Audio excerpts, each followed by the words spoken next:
like you walk the streets of Galilee. You are doing the same today. And like you heal the sick and you raise the dead. You are doing the same today. Like you saved Lazarus.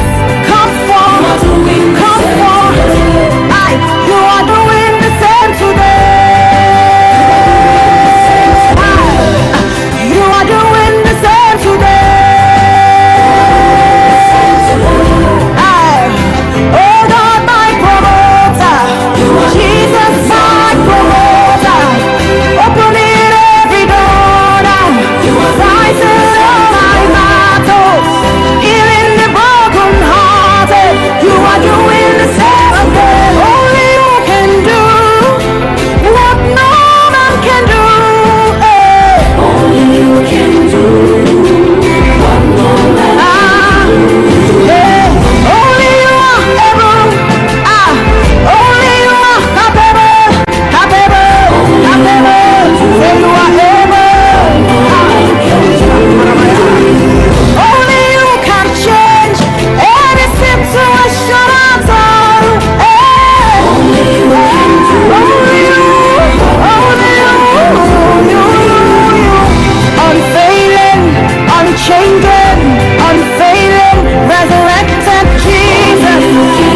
Only you, only you, only you, Jesus, Jesus,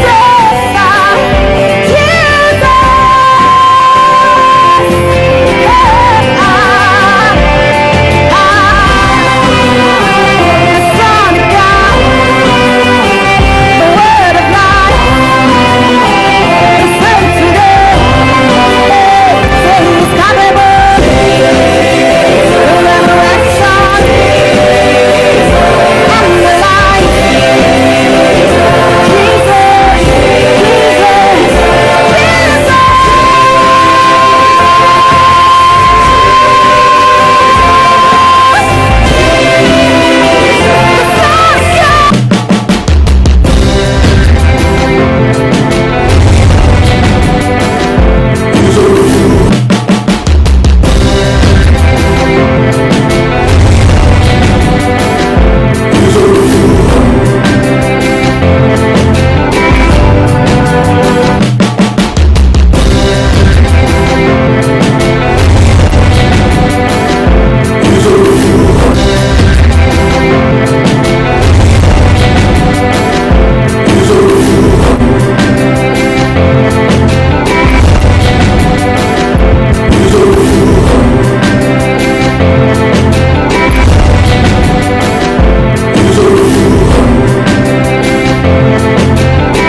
Thank you, DJ.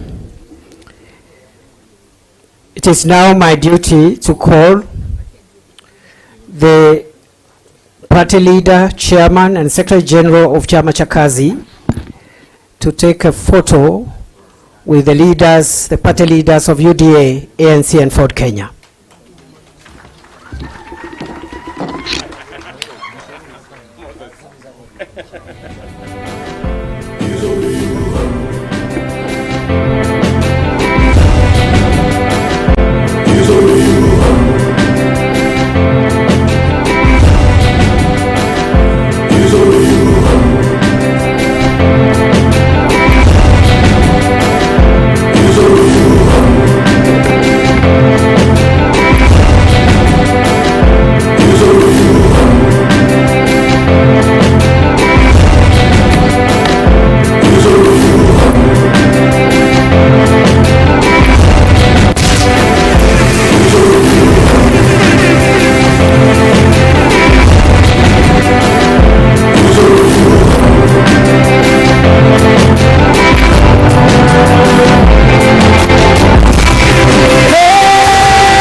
sorry, Your Excellency, there is a small lapse. We ask you to step back and take a photo displaying the agreement to the public. We are sorry about that.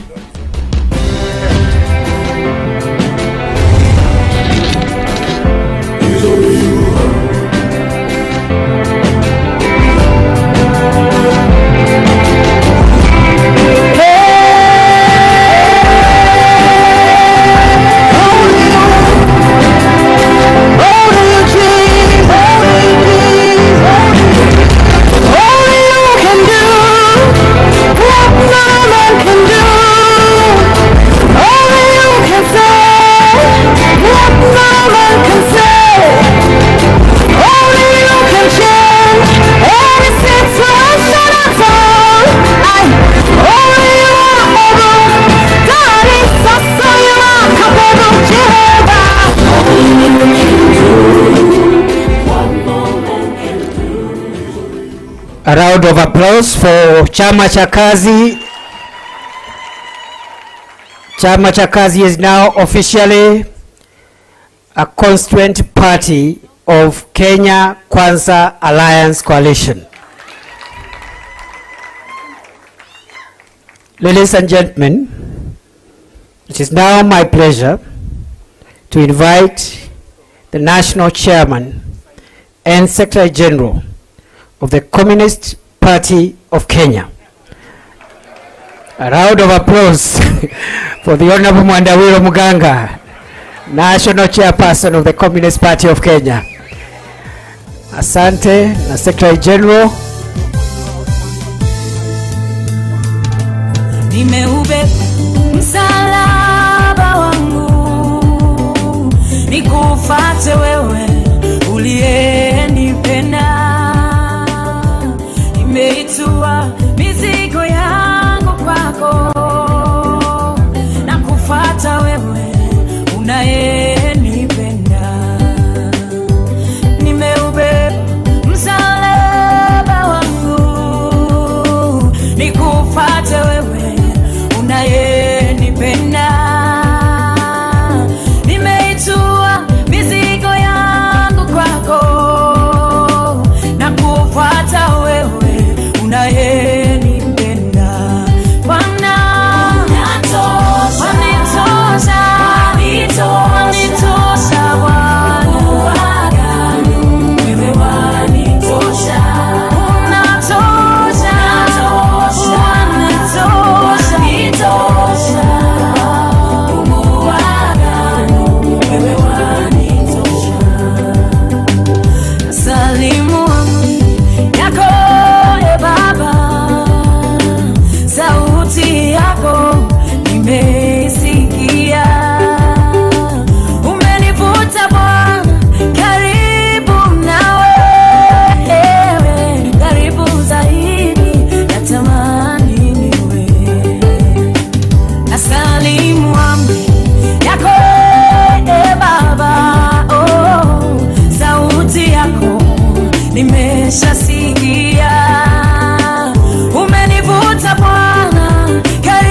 Thank you, DJ.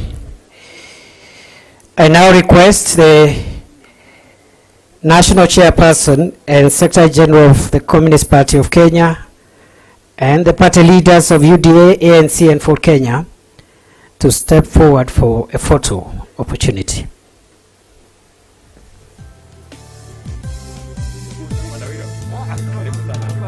Nimeubeba msalaba wangu, nikufuate wewe uliyenipenda.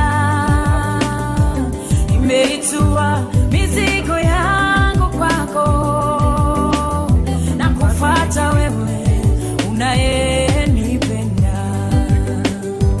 Nimeubeba msalaba wangu, nikufuate wewe unayenipenda. Nimeitua mizigo yangu kwako, na kufuata wewe unayenipenda. Bwana wanitosha, wanitosha Bwana, wewe wanitosha.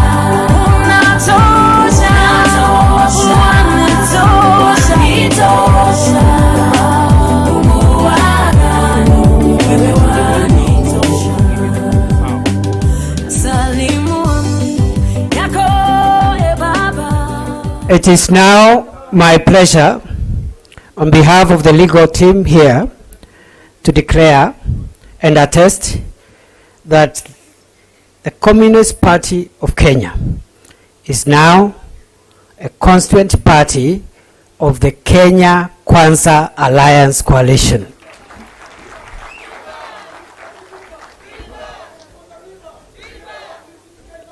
Thank you, thank you. That is the Communist Party of Kenya. Thank you. Ladies and gentlemen, distinguished guests, excellencies, it is now my pleasure to invite the Chairperson and Secretary General of Devolution Party of Kenya to step forward and take seats on the left of the rostrum. Si uchawi, ni maombi. Nguvu za giza zimeshindwa kwa jina lake, jina hilo kuu la Bwana Yesu. Nguvu za giza zimeshindwa kwa jina lake, jina hilo la Yesu. Kwa magoti nimefika hapa, kwa maombi nimefika hapa. Si kwa majeshi wala silaha, ni roho wake. Nguvu za giza zimeshindwa. Si uchawi, ni maombi. Si urithi, ni maombi.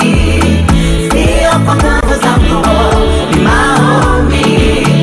Si uchawi, ni maombi.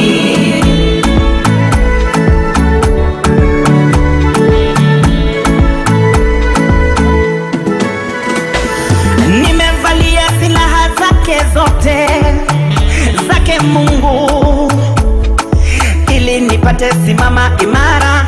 Hata watu 1000 wakianguka karibu nami, 10,000 kuliani mwangu, lakini mimi halitanikaribia.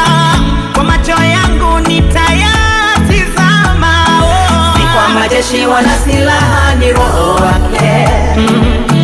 Nguvu za giza zimeshindwa.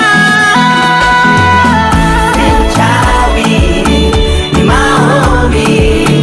Si urithi, ni maombi. Sio kwa nguvu zangu, ni maombi. Si uchawi, ni maombi. Ukweli, uadilifu, nayo injili, imani, wokovu, na neno, upanga kirofa, niwe ni daima, kwa nguvu za roho.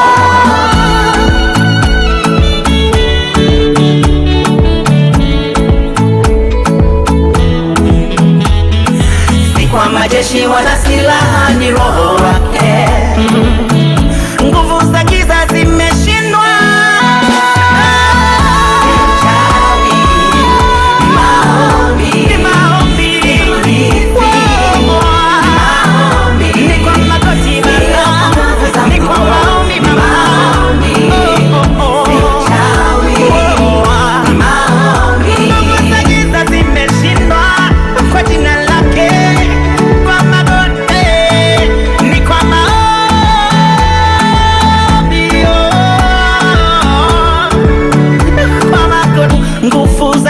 Zimeshindwa kwa jina lake, jina hilo la Yesu. Kwa magoti nimefika hapa, kwa maombi nimefika hapa. Si kwa majeshi wana silaha ni roho wake. Nguvu za giza zimeshindwa.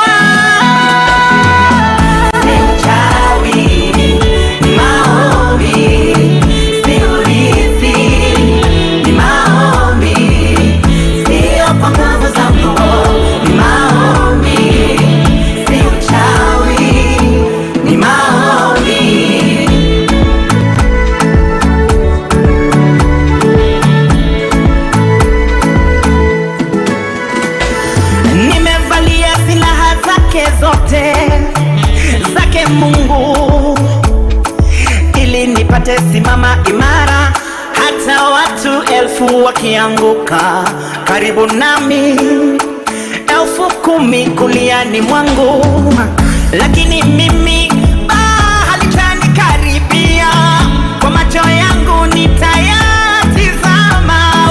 Si kwa majeshi wana silaha ni roho wake.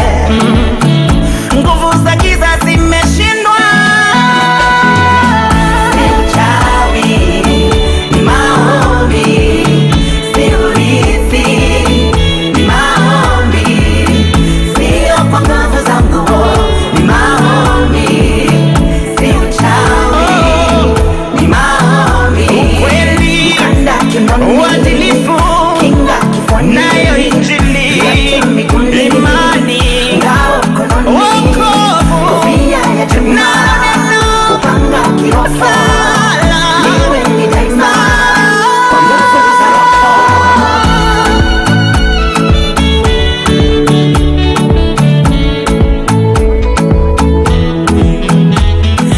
Si kwa majeshi wana silaha ni roho wake. Nguvu za giza zimeshindwa.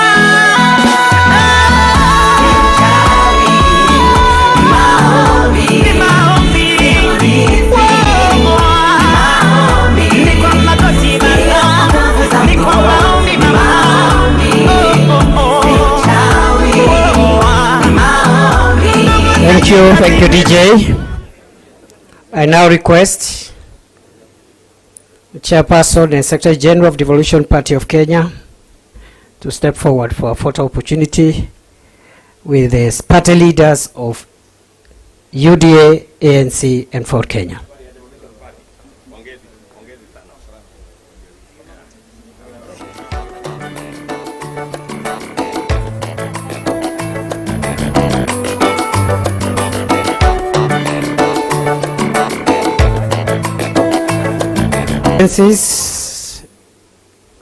Distinguished guests, on behalf of the legal team, I now pronounce that the Devolution Party of Kenya is now a constituent party of the Kenya Kwanza Alliance Coalition. Thank you very much. I think we are making good progress. It is now my pleasure and privilege to request the party leader and the chairman of the Farmers Party to step forward.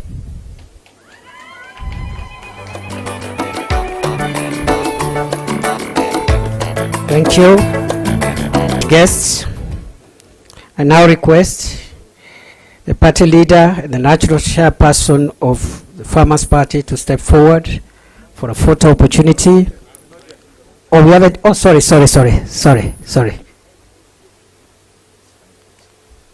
I'm moving very fast.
The right time to now request the party leader, national chairperson of the Farmers Party to step forward for a photo with the party leaders of UDA ANC at Fort Kenya.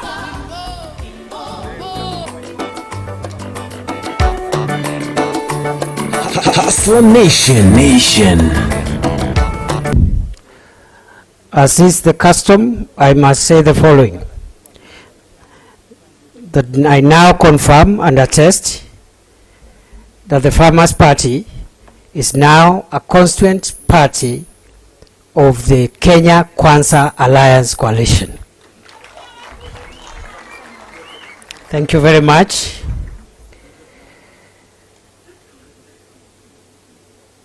I would like to apologize to the next party I'm calling because I should have called them earlier. I think there was an oversight. It is now my honor and privilege to request the chairperson and the Secretary General of the Economic Freedom Party to step forward and take their seats at the podium. Party leader and chairperson of the, chairperson and Secretary General of Economic Freedom Party, please come forward for your photo with the leaders of UDA, ANC, and for very well.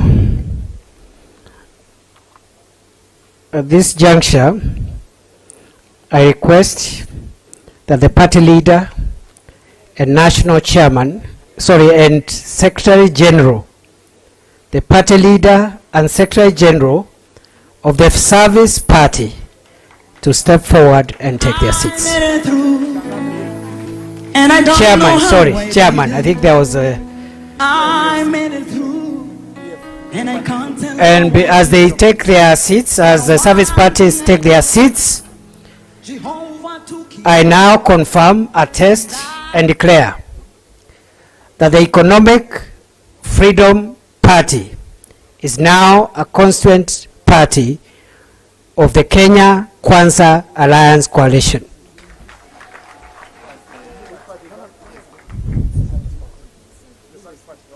It's now the turn for the Service Party to sign. Oh, you made it. Can you say that again? I now attest, confirm, and declare to the nation that the Service Party is now a constituent party of the Kenya Kwanza Alliance Coalition. It is now my duty and pleasure to invite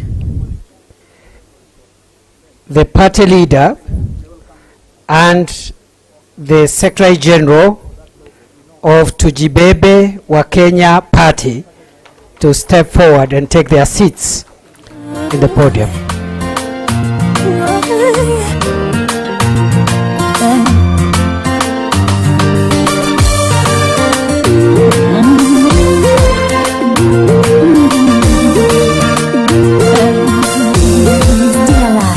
Point of correction, it is the party leader and the national chairman.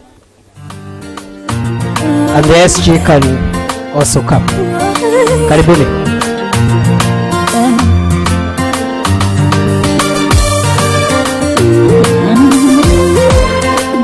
Well, please let's make haste. Please, I request we reduce unnecessary greetings.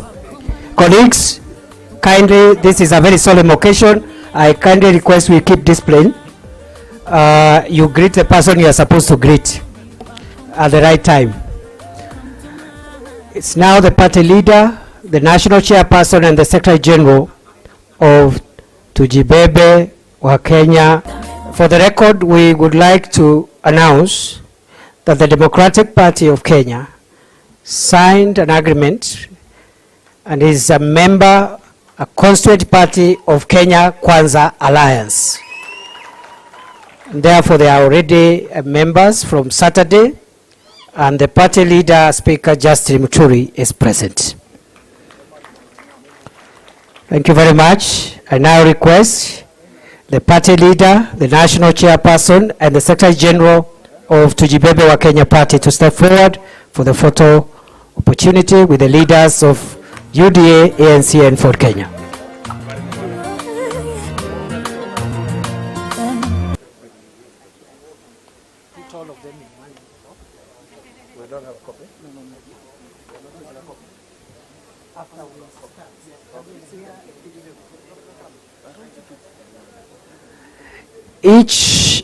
Each of the parties that are joining Kenya Kwanza Alliance today will get one original copy of the agreement they have signed after it has been stamped and commissioned in accordance with the requirements of the third schedule of the Political Parties Act of 2011 as amended.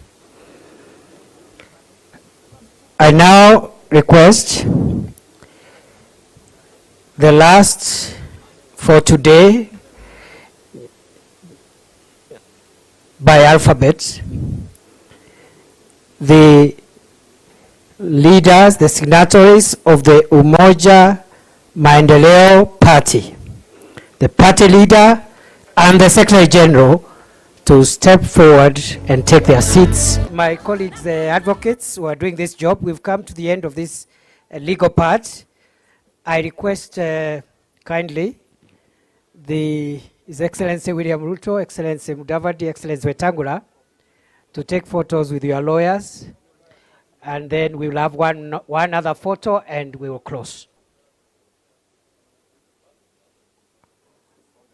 And now, before I forget, I declare, confirm and attest that the Umoja na Maendeleo Party is now officially a constituent party of the Kenya Kwanza Alliance Coalition. Finally, all the party leaders present today, please step forward for our final photo of the day and closure of this session. Party leaders only. The party leaders who are present today.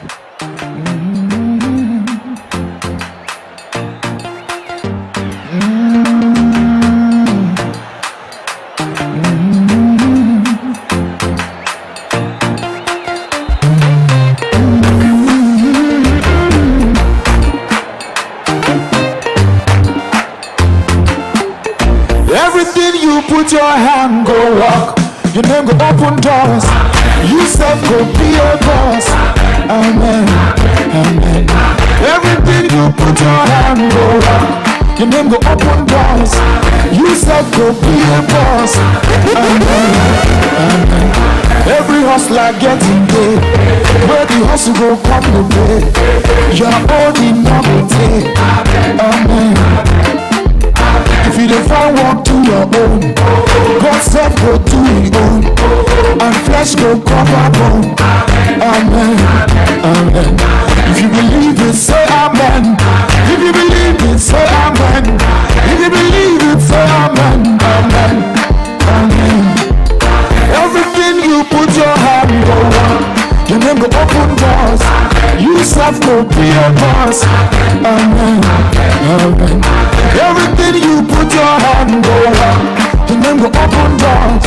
You self go be a boss. Amen, amen. Sister we one by seats until where they find the key. One day you go born twins. Amen, amen. They're not wait on losing job. Landlord come they do like God. One day you go be landlord. Amen, amen. Good news go locate you. What you see in no go take. If you believe it, say amen. No, amen, amen. Everything you put your hand go up. Your name go open doors. You self go be a boss. Amen, amen. Everything you put your hand go up. Your name go open doors. You self go be a boss. Amen, amen.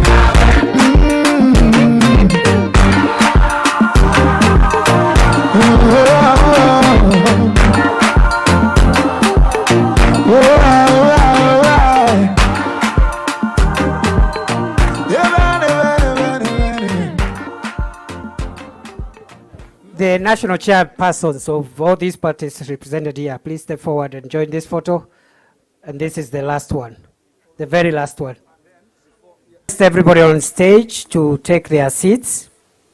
And thank you very much for your patience. The legal process is slow and painful, but it's very necessary to avoid the kind of things we are hearing from the other side. Isn't it? We had to do it right. We are very sorry for taking a bit of time. Allow me now to ask everybody on stage to take their seats as I invite the party leader of UDA and Kenya Kwanza presidential flag bearer, His Excellency William Ruto, to make his remarks and invite a few of his colleagues as he may deem necessary. God bless you. Thank you.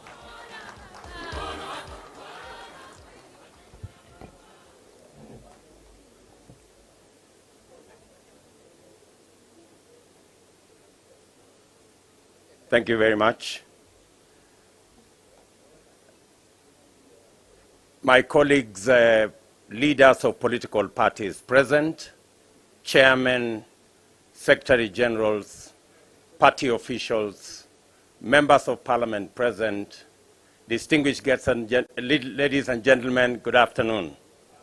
Hamjambo. Basi nikisema Kenya Kwanza, tunasema kazi ni kazi. Nikisema kazi ni kazi, tunasema pesa mfukoni. Kenya Kwanza, Kenya Kwanza, Kenya Kwanza, kazi ni kazi, kazi ni kazi. That's where we start. Ladies and gentlemen, this is a historic moment. In these grounds today, we have come together, the coalition of the willing, the coalition of the free, to put together the team that will take our great country to the next level. There are many coalitions in town, but this is a coalition with a difference. The alliance we put together today is the alliance of the free, the alliance of the willing. The other side have the alliance of the intimidated, and the alliance of the blackmailed, and the alliance of the coerced. There is a world of a difference between what is going on here and what is going on elsewhere. The alliance we put together today is an alliance about changing the economy of our country. We have discussed long and hard about the priority of our nation, and we have all come to the conclusion that it is the economy. And that's why this alliance is about changing the economy so that we can transform our nation, change the fortunes of our citizens, and put money in people's pockets. The alliance on the other side is about changing the Constitution. That's where the difference is. The alliance we put together this afternoon is the alliance about the people, about the citizens of the great Republic of Kenya, about the people issues, the jobs for our young people, transforming agriculture and using it to put money in millions of the people of Kenya. It's about making every hustle to matter and to count. It's an alliance about the people of Kenya. The other side is an alliance about leaders and about sharing power and about sharing positions. Ladies and gentlemen, the difference between what we are doing this afternoon and what our competitors are doing is like day and night. This afternoon, we come here as free people, consciously, deliberately engaging ourselves in this exercise. As you have heard from our lawyers, every person who has signed into the documents here has signed so out of free will. They have read the document. They've had time to internalize the document. Some people have made suggestions to the document. Some of those suggestions have been carried on board because we are a free people. We do not believe that, and it doesn't matter how much power you have or how much influence you have, you cannot blindfold people into an agreement that they have not read, that they have not understood, and that they later have to complain about. I think it is the height of impunity.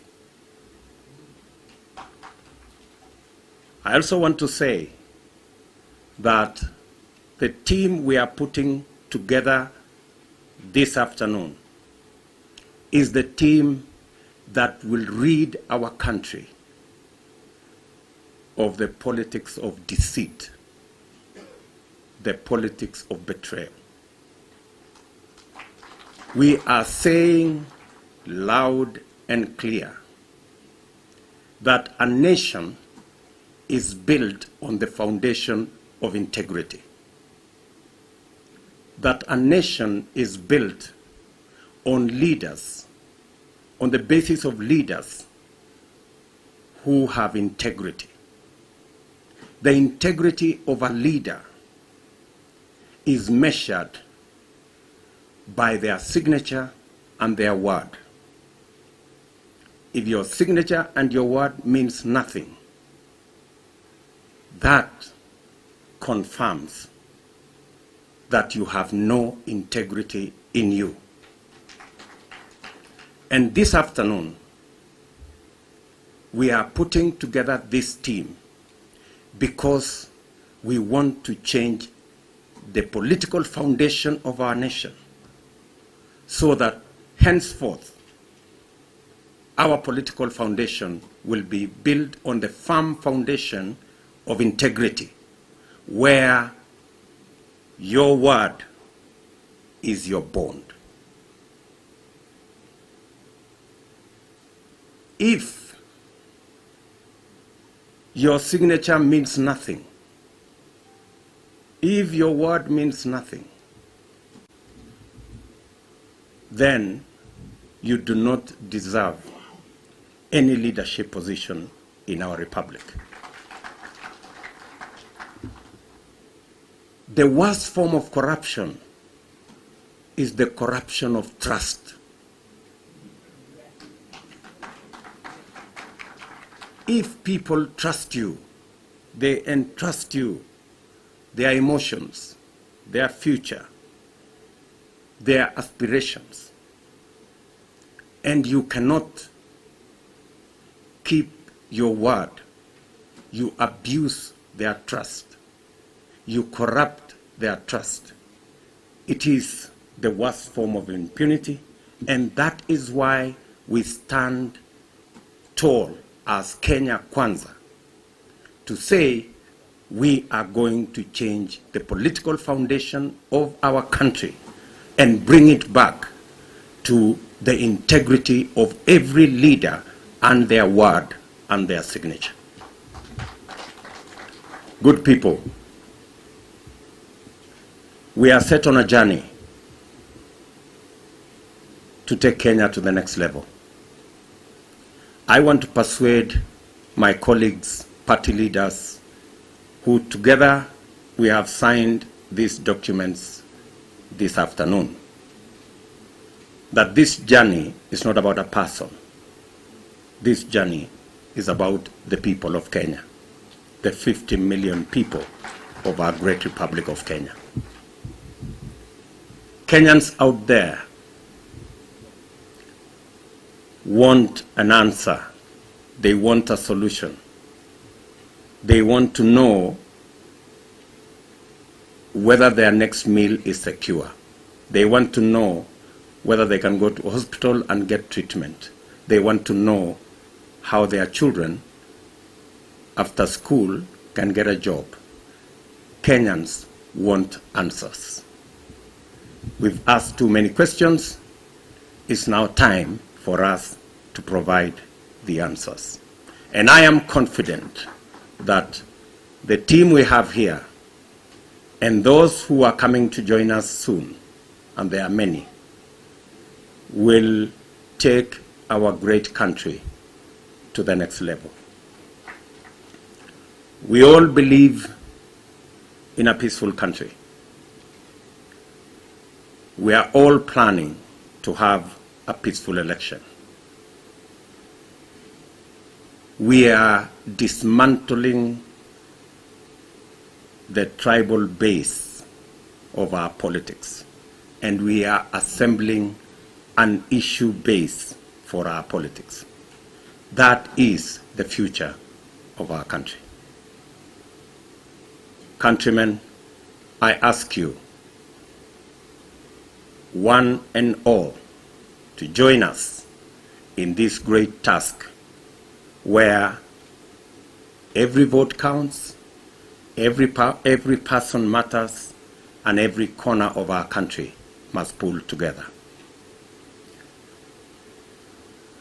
I do not wish to make this a long speech because we have come here for a very solemn occasion to append our signatures, to commit ourselves that we are going to build a team that will prosecute the agenda we have for the transformation of our great country. Let me take this opportunity to invite my brother, Wycliffe Musalia Mudavadi, to make his brief remarks, as I will all the other party leaders who are here this afternoon. My brother Musalia. Thank you, Your Excellency, the Deputy President. Ladies and gentlemen, I think we may just want to conjecture the symbolism of where we are. We are at the Ngong racecourse. When we were young, we used to be told, ukimbie kama farasi ya Ngong.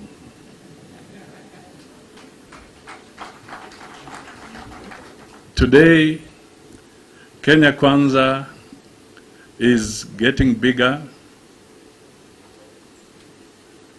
It is getting much more stout. It has become the perfect stallion in Kenya's politics. So we are here because we are unveiling a winning horse. So I stand here to say that let us tell Kenyans that if they want to win and get something of their bet, then they should place their bet on Kenya Kwanza.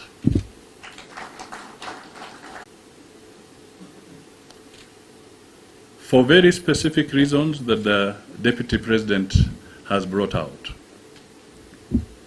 But the message we really want to send out is that we cannot afford the politics of deceit.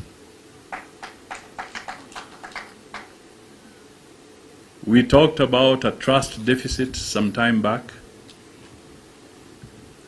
but it seems people did not learn much about what, because right now, what we are seeing somewhere else is that there is a resurrection of that trust deficit. It is still there. And the people on the other side, I can tell you, cannot seal or narrow the trust deficit that Kenyans have been experiencing. Kenya Kwanza wants to put the Kenyans ahead of everything else. We want to put Kenyans first. Azimio are dancing themselves lame before the race or the dance has started.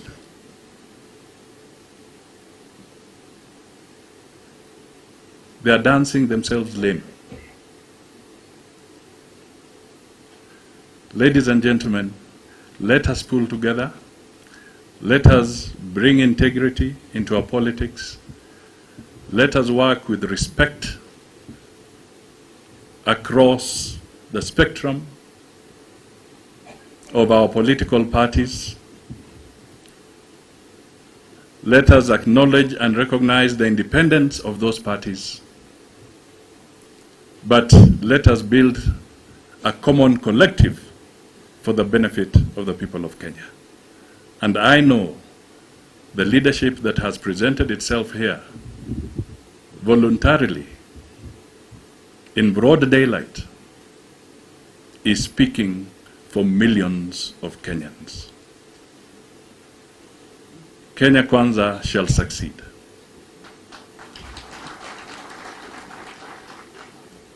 We want to hold hands with other Kenyans, and we shall succeed. Ladies and gentlemen, this is the Kenya Kwanza Alliance. Asante.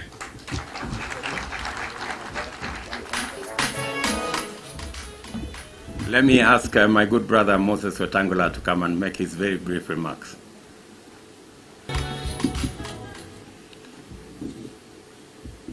One of my favorite writers, Shaban Robert, would have called this siku ya watenzi wote. And we are here today to affirm and reaffirm our commitment to our country. Paul Newman in the verdict would have said, there's no other day, this is the day. And indeed, this is the day. Because here, we are assembled to show Kenyans that with the will, the determination, and the commitment demonstrated here this morning and this early afternoon, Kenya is truly in safe hands. It's in safe hands because every single leadership of the parties that have been here have a good history with all of us. I'm delighted to see my distinguished old client Mwandawiro Mganga coming here to sign, my own classmate, the Speaker of the National Assembly, Justin Muturi, Martin Wambora, when I was a young magistrate in Nakuru. He was then the personal assistant to the dreaded PC, Hezekiah Oyugi. And he was our mentor then. And all of us, we can describe everybody and our association. But the most important thing is we have come together because if you ask each of our parties here, we want food on the table of Kenyans. We want to get rid of the fuel queues. We want the farmers to afford fertilizer and seeds. We want farmers to have a market for their produce. We want to take away stress from our teachers, our parents, and our pupils in schools. We want to reduce our public debt. We want to remove impunity from our leadership. We want Kenya where everybody lives with dignity and everybody demands and gets respect. That is the Kenya we are creating here today. Our competitors will fall in the realm of what senior lawyers can tell you here, that there are certain people, after shaking hands with them, you have to check whether you have all your fingers on your hands. Because they have a serious trust deficit. And if your signature means nothing, what then will be the value of your word? Absolutely nothing. We've gone through this hog with many of them, and we know them, we can identify them even from the back as we walk forward. But today, I want to urge all of us, in the words of John F. Kennedy, ask not what Kenya Kwanza will do for you. Ask what you will do for Kenya Kwanza to make Kenya a great country. Because Kenya is a great country, constantly punching below its weight because of a deficit of leadership. And never again should we allow ne'er-do-wells to take the realm of leadership in this country and convince themselves repeatedly but falsely that this country belongs to them, because this country belongs to the people of Kenya. And it's the people of Kenya who will decide on 9th of August the leadership, and that leadership is right here with us. So as we move forward, ladies and gentlemen, let's all rally behind our team captain, William Samoei Ruto, and demonstrate that he's truly going to be but the first among equals, not the lord over others, because that's what we have seen in this country. We want Kenya to take its prideful place in the community of nations, starting from our neighborhood, our firm commitment to the integration of East Africa, where our markets lie. Our number 1 trading partner is Uganda. Our number 3 trading partner is Tanzania. And Congo has come on board. We must make this region a great region. And William Ruto and all of us, this team here assembled, we will take the country where Kenyans desire it to be.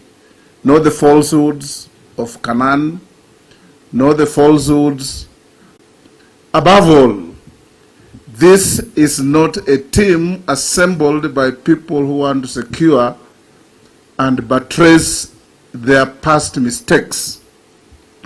This is a commitment, a coalition of the willing, all brought together because we can see where we are going, we can see our destination, and above all, we have all the Kenyans not behind us, but walking side by side with all of us. Let me finish by thanking the courage taken by all of us here, particularly my brother Muturi.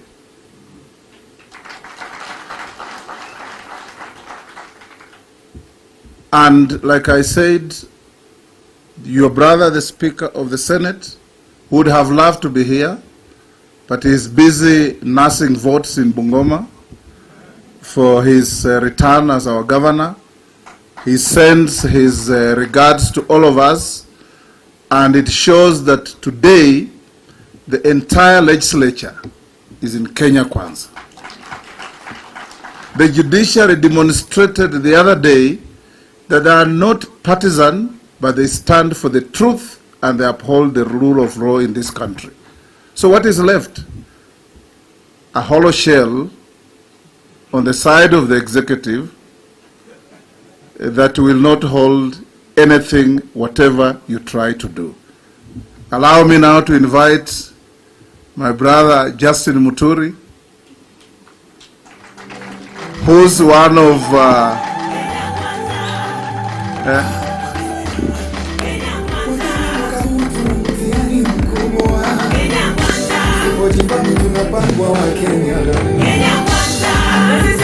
thank you, and here is our speaker.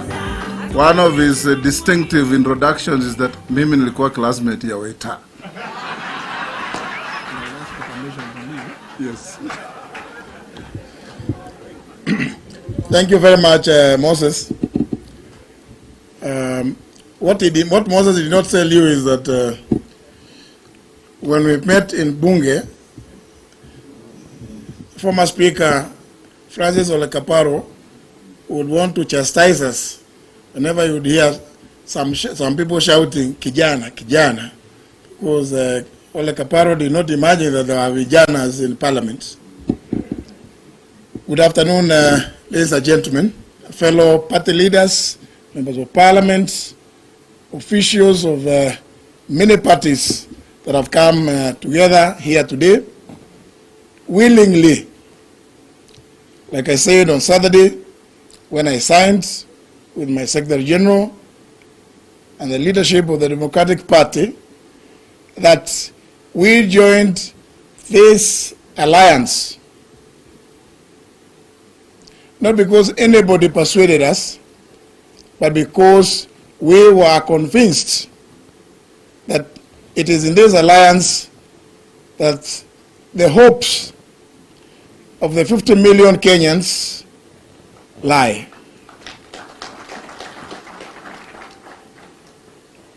And ladies and gentlemen, I don't need to repeat what has been said by my colleagues and our captain, the Deputy President, about the issues that Moses has also articulated and MM on the question of what you stand for. If you wish to be remembered, ladies and gentlemen, and you have appended your signature, stick to it. The Honorable Professor Kidiki did indicate, and I agree with him, that we all read this document. We have contributed to its contents. And we can now assure the rest of the country that it is a document designed to take this country to the next level. Please, let us all in one accord stand by this alliance so that we will be distinguished as indeed backing a horse and not a mule.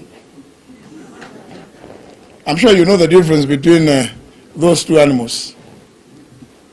My brother, the Honorable His Excellency Musalia Mudavadi, did give the description about those animals. I'm sure we all know what the mule is good for. So, ladies and gentlemen, I'm here myself to attest, and that's why I've taken my time. As you know, I'd already signed on Saturday. But to affirm my commitment, I have stuck here to witness my brothers and sisters who have come on board, also appending their signature and signifying to the country that this indeed is a tsunami that, or the earthquake that the Honorable Wycliffe Musalia Mudavadi predicted. It is happening right here. And like I did say, we will walk the talk. Let us not be told that there is this or the other where we cannot go. We know, like many of us, that there have been many attempts to try and intimidate many of the political leaders, party leaders particularly. You've seen it's already happening in my own party. But take it from me, we will overcome that. That's a small, it's a molehill. We will climb mountains. So please, for those that are desirous of trying to begin that old game, please just know and remember this. It's only a fool that does one thing repeatedly and hoping to get different results. You tried it with my brother Moses Wetangula's Fund Kenya. You failed. You tried with others, my brother Festus Mwangi Kionjori. You failed. You tried with Jibebe. You failed. And many others who are here. So I can only assure you that even on this one, you will miserably fail. Because we are determined to work with Kenyans side by side in ensuring that there is every Kenyan has food on the table, and the many issues that we stand for. We want this country to move forward, and we cannot move this country forward if all we live in is history. We cannot allow history to enslave us. And those that are going to join part of that history after 9th of August, please, let Kenyans go. I'm sure for some of you, I may be speaking in parables, but I'm sure this, the August 9th is very easy to remember, that very soon, many people will become part of that history. And we'll be reading that history. So my good brothers and sisters, mine is to encourage every one of us that please, let us rededicate ourselves in the achievement to achieve what we have set ourselves to in this alliance. Thank you very much. God bless you. And ladies and gentlemen, I will be seeking your permission that I exit immediately, because as you know, the House is, the Honorable Duale made some rules that it must sit at exactly 2:30. And even though there are some people who are planning some things, the Honorable Duale and the others have assured me that we will be. So I want to go and meet them in advance. Thank you very much. God bless you.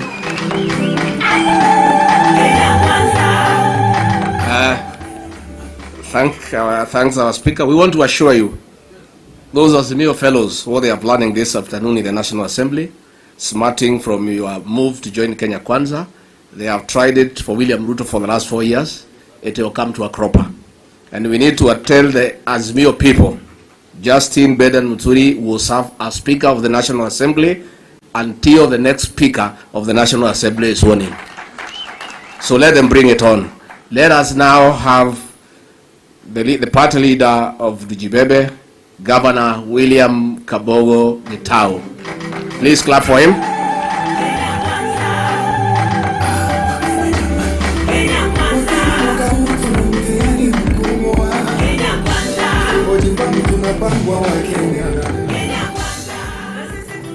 Naam, Mheshimiwa Naibu wa Rais, viongozi wa vyama mbalimbali, itifaki zote zikiheshimika, niruhusu kusema Kiswahili kwa sababu ukialikwa kama namba 4 au 5 utajipata maneno yote yamesemwa na wewe huna lolote au chochote cha kusema.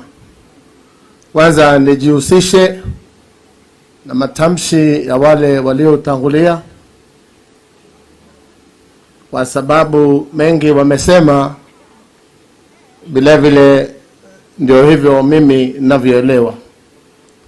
Kwanza niseme chama chetu cha Tujibebe wa Kenya Party au Jibebe ukipenda,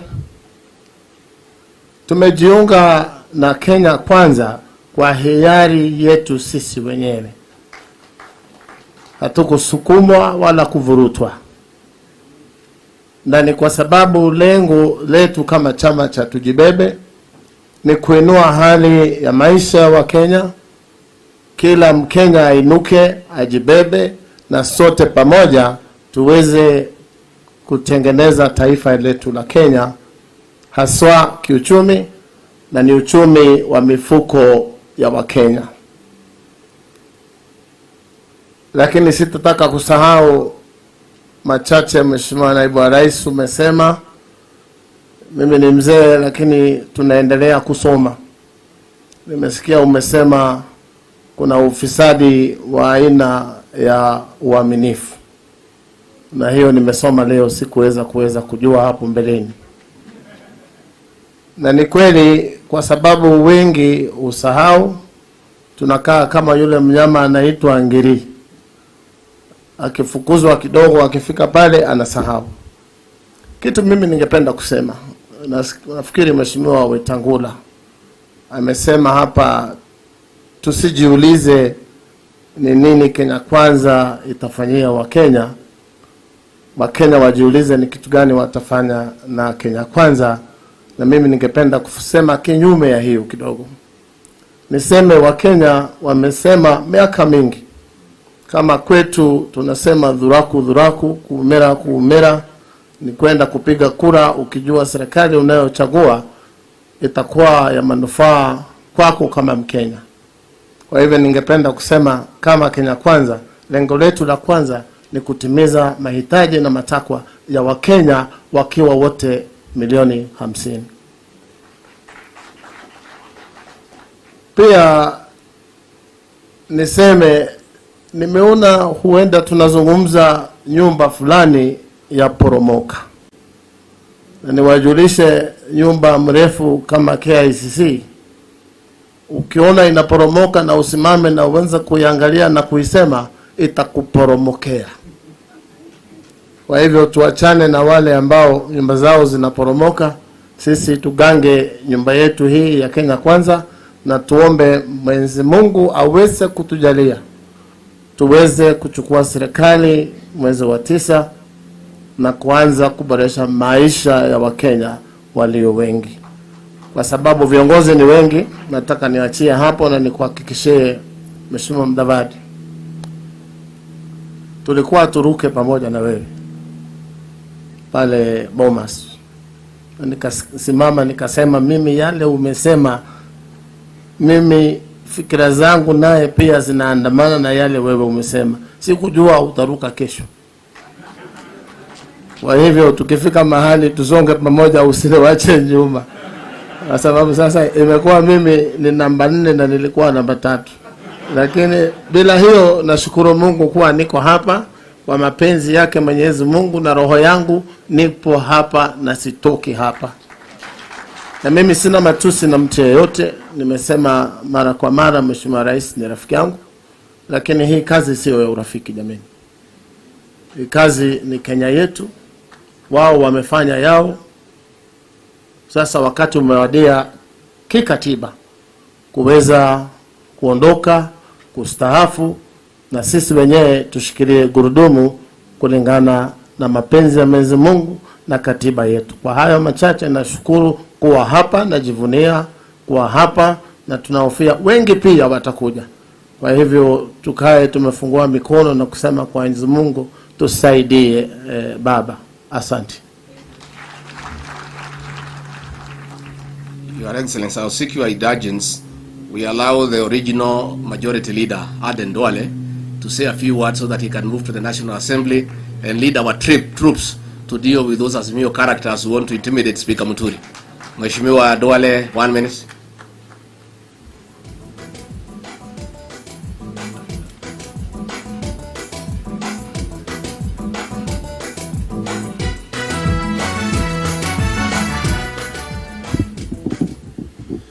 Your Excellency, the Deputy President and our captain for 2022 August General Election, Honorable Musalia Mudavadi, Honorable Moses Wetangula, and our key other leaders, party leaders, chairs, secretary generals, and our rank and file. I think today is a good day. I am not a party leader, but I've been unfortunately, I have been a founder member of many parties, beginning with ODM, URP. There was a small party called PDR that later turned into UDA, and then Jubilee, and now we are in Kenya Kwanza. And I have a share of my history, like all these leaders, on the politics of deceit and betrayal. But I really want to ask our leader here, the Deputy President. As our leader, you have an opportunity to bring to an end the culture of political deceit and betrayal that has characterized the pre-independence and post-independence governments. And until, the framers of our Constitution in 2010 insulated your office as a Deputy President. And I'm told around the other team, they're being told, why are you gunning for the office of the running mate? The occupant of that office currently is nothing. That is the kind of impunity that is going on. But I hope, Mr. Deputy President, when you become the president, you will not allow people around you and yourself to humiliate,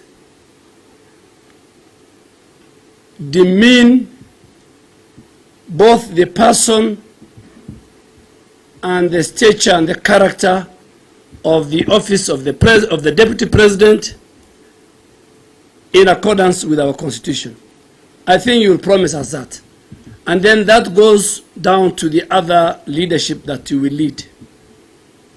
Because I have the experience of what you went through and many, many other leaders here.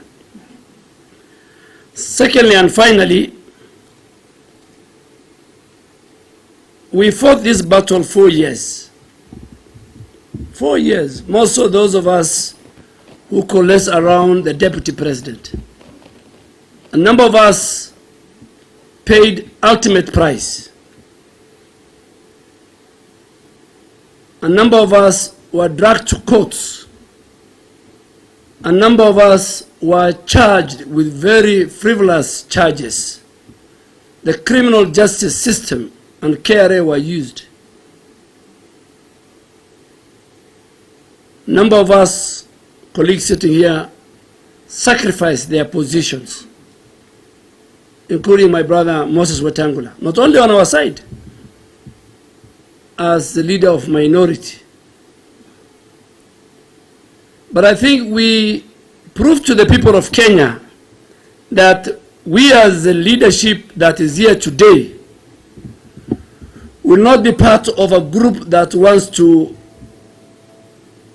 use institutions to destroy political careers, that will use institutions to do conflict of interest and do business with the government, that will use and avert the constitution and create state capture,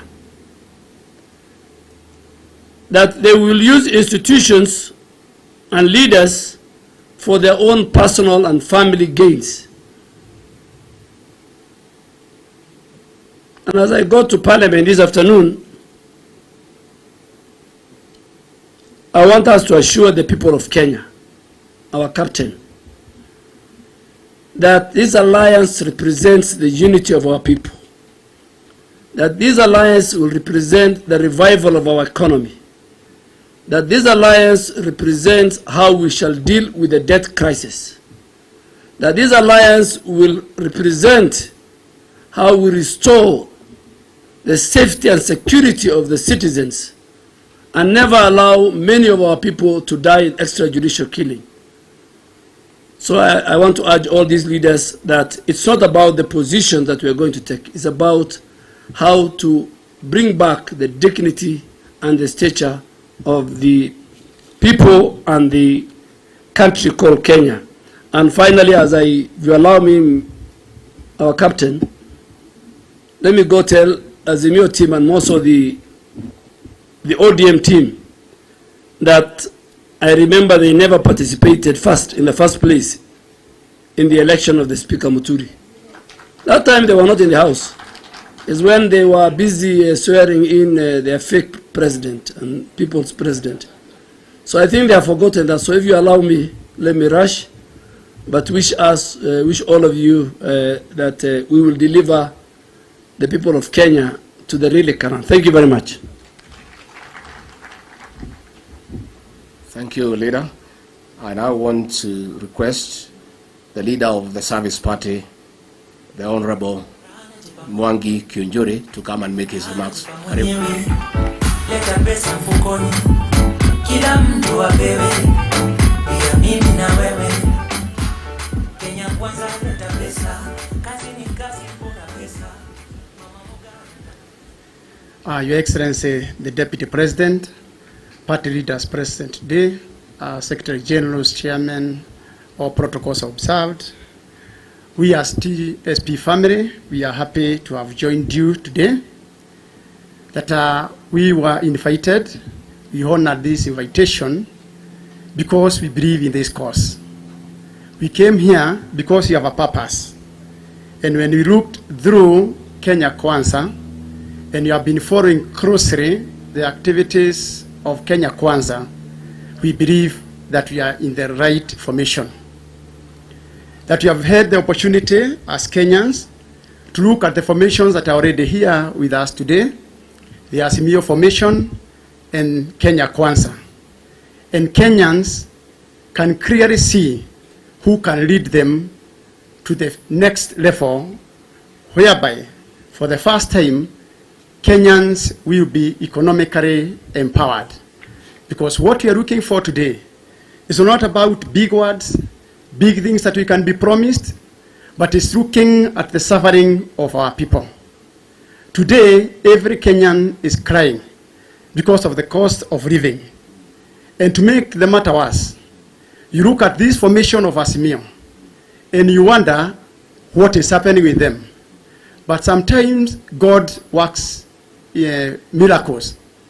If you look at what happened with them, when they tabled this budget, you can tell them the writing, you can tell Kenyans clearly that the writings are on the wall. How can you table this kind of a budget that is so oppressive to Kenyans? Kenyans who cannot afford daily meal, and what you are telling them that I'm going to tax you further. And this is the time you are supposed to be bringing them together. At least, even if you are clever enough, you could have at least inserted some few lines there, lie to them that you lower the cost of their living. But you are telling them on the face that it is not enough. I have not dealt with you I'm going to deal with you now. That you elect us, and we have no sympathy of your children who are not going to school, of those people who cannot pay their loans, of those people who cannot educate their children, and you don't care. However, Your Excellency, if you look at the journey that we have walked through, and what you have gone through with this system, we have already tried to tell them that the most important thing today is to ensure that a Kenyan can wake up, feed his family, because if a Kenyan cannot feed his family, you have denied him any other dignity that he can enjoy. That men and women wake up today, some of them confess that they try to come back home late when the children have already gone to sleep. Because the questions that are going to face them, Dad, are we not going to eat today? It is no longer women who are answering the question.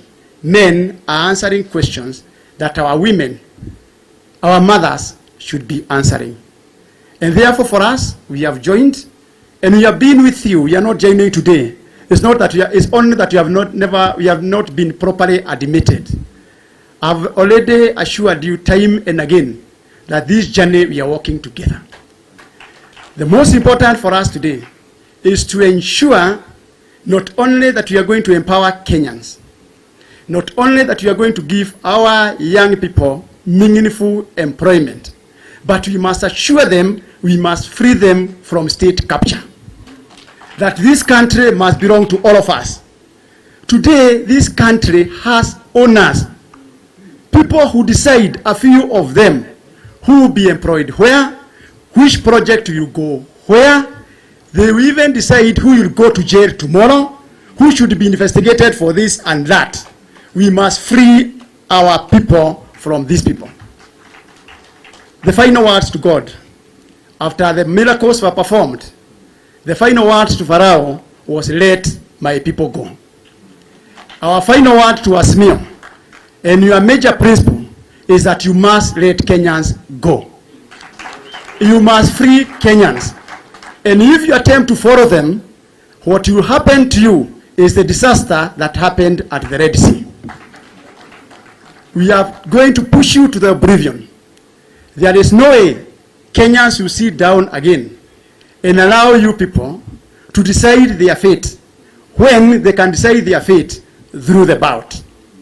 You want to assure you, you can ban all the words that you want to ban. But our people must be enlightened. We have to allow them know that we cannot trust you. We must allow you to know that you are not deep state. Kenyans are deep state. And therefore, kula tutachunga. Because you have no other option. You have only been left with only one option. Intimidating Kenyans, making them believe that you can steal an election. You cannot do that. Tuko ngangare, watu wako sawasawa. Ya mwisho. Wakati nilikuwa shule form 4, tulikuwa na methali tulikuwa tunasema. And I looked at this arraignment ya Asmio. And Moses tried to emphasize on it, and also my brother Musalia Mudavadi, of who are in that formation. Nikakumbuka hiyo shairi, kuriodokea Bwana abaye kujeba ni tabiaye. Akaoana na mwanamke mwivi jaye. Wakawa wakiulizana kizazi kitakuwa namna gani. Mungu akawabariki, mtoto akazaliwa. Lakini mtoto mkono ukakaa umekunjwa. Wakashika jia, wakanenda kwa mganga. Kwa mganga mkono ukafuguka. Kumbe Kanama alikuwa ameiba pete ya mkunga. Now if you look at this formation, already we have been told by the party leader, team leader of Asmio, that his key advisor atakuwa rafiki ya Ruto. Huyu ndiye mtu ambaye amezamisha wa Kenya. Kama Kenya imezama kwa sababu ya huyu ndugu yetu, kama Kenya tumeangamizwa na huyu ndugu yetu, he has intimidated all of us. Now what you are telling us, that you are going to walk the footstep of the same person that you are trying to deliver Kenyans from. Kenyans, be aware. Kenyans, wake up today. And today, we have been commissioned. The party leaders that we are here today, when we leave this gathering today, we are not waiting for any other instructions. Move where you're coming from. We are properly represented. All the corners of this country are represented. And I can assure you, we shall put our best foot forward. Asanteni. Thank you very much, Honorable Kijure. You have said what many Kenyans fear to say. We want to have the leadership of the Economic Freedom Party, Isaac Abe, come and make very brief remarks. Karibu sana.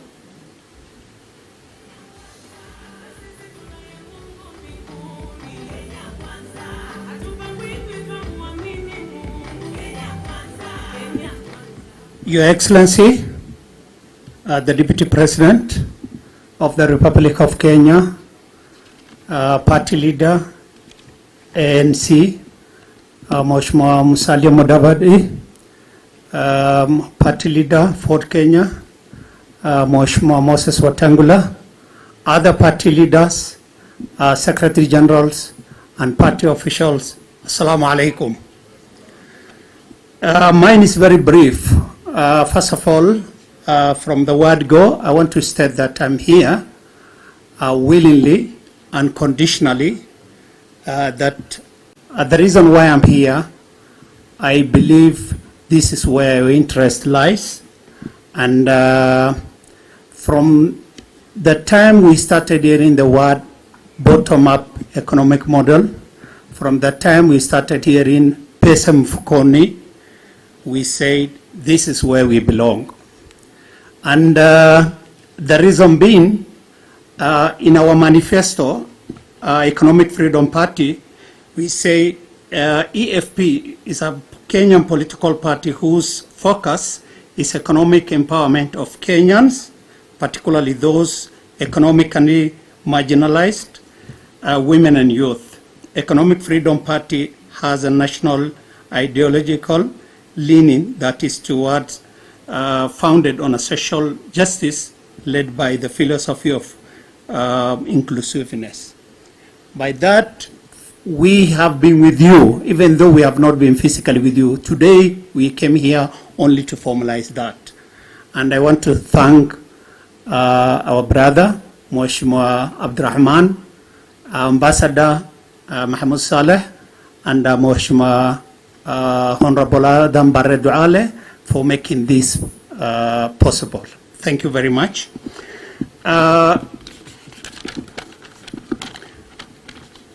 Ladies and gentlemen, it is after careful reflection that we, the party, Economic Freedom Party that take care of marginalized Kenyan, that we here today to officially join Kenya Kwanza Alliance, led by the Deputy President, His Excellency William Samoei Ruto. We are here to be counted among Kenyans who have been taken a bold step to move together to elevate the economic situation of our people through bottom-up economic approach. EFP believe in the best days of Kenyans ahead by growing economy from the grassroots. The interest of the pastoralist community that includes availability of clean and reliable water for human consumption and agriculture, which is our key to our livelihood. The establishment of a better animal husbandry and the establishment of meat processing industries is essential to our addressing our long-term economic needs. The transport infrastructure to open up the northern frontier is the beginning of the economic freedom of our people and party. Those and more of our issue, including health care for all, we believe in that best be taken care of by Kenya Kwanza Alliance, who have demonstrated solid in commitment to inclusive economic development for all Kenyans. Your Excellency, from Kenya North one of the qualities that we look for a leader, actually in a leader, is one, accessibility to that leader. Two, that leader, when he greets, he always bend and lower his shoulder for even the shortest person to reach. And without any doubt, even those who are opposing you today, they all give you that credit, you are that, but that leader. We therefore urge all Kenyans of goodwill to turn up in large numbers on August 9th and the elected leaders within the Kenya Kwanza Alliance for the better future. We join UDA, unlike other political parties, for a healthier nation, a cohesive nation, a prosperous nation, a respected nation among community of nations, and for we believe Kenya first, Kenya Kwanza, and economic freedom. Thank you so much, and we are very grateful. I now want to call my brother, friend, and colleague, the leader of Chama cha Kazi, the Honorable Moses Kuria, the Member of Parliament for Gatundu South. And I'm sure he has some greetings from Ishaweri.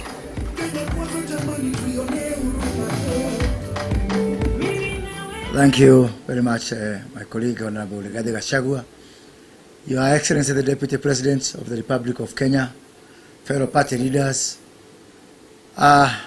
Siku hizi mimi ni mchache wa maneno, so I'll be very brief. And as you've heard, we have got some very important business in Parliament. I don't want to belabor you with what has been said.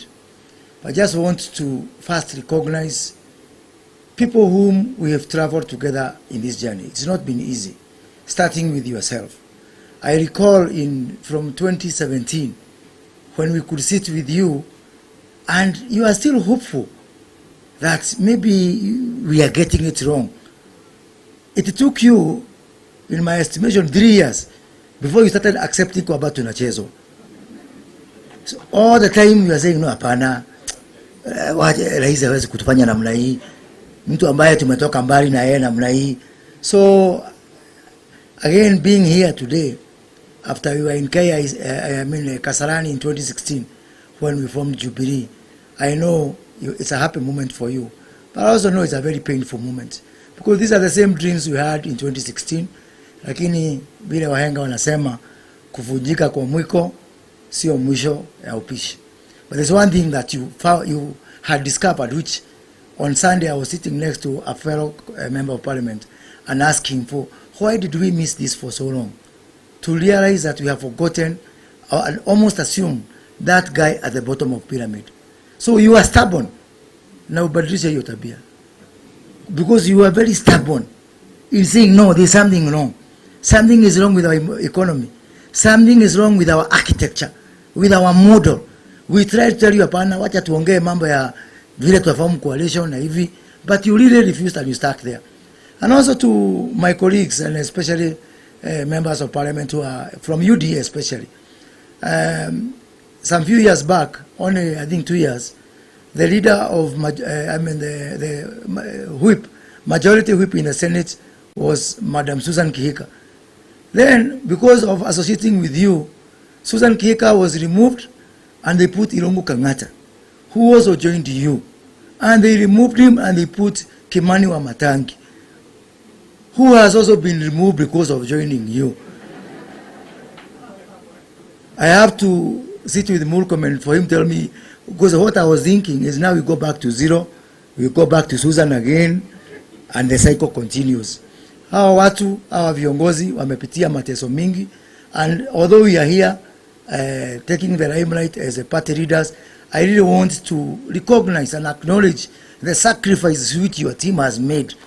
From people like Kimani Ichung'wah, who are the chairman of the budget committee, Alice Wahome, vice chair of transport, of legal committee, myself from transport committee, and many more people whose only crime was to associate not with a criminal, but with the deputy president who was elected on the same ticket with the president. The late President Daniel Arap Moi set a very good legacy.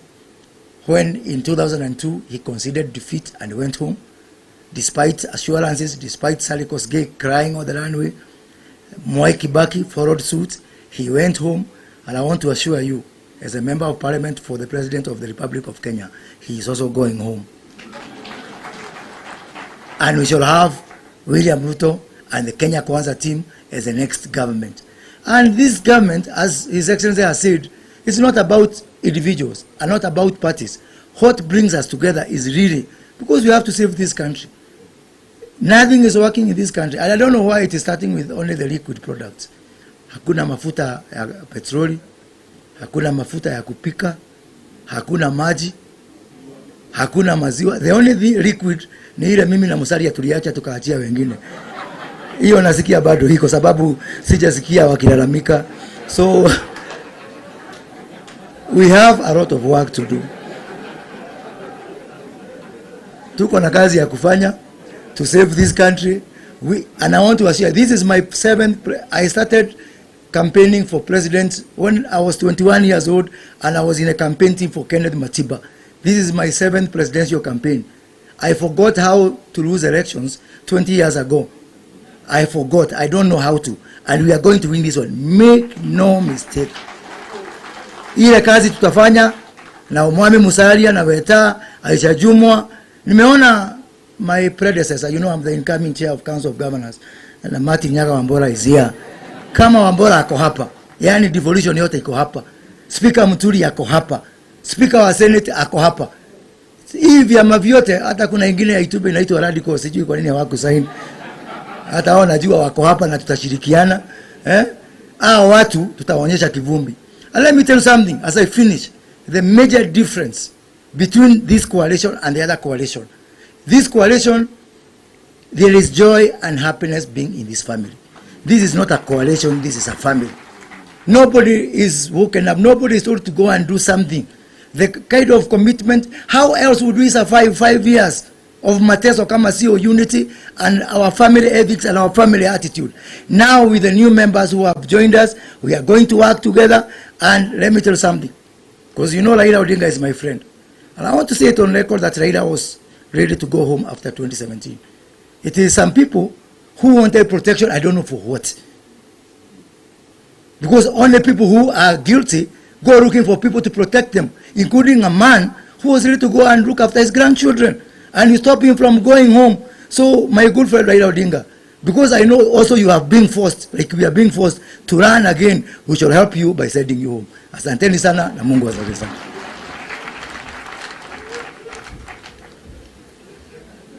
Thank you. Let me call the leader of the Devolution Party, Sofia Kada. Karibu, Madam. Makofi.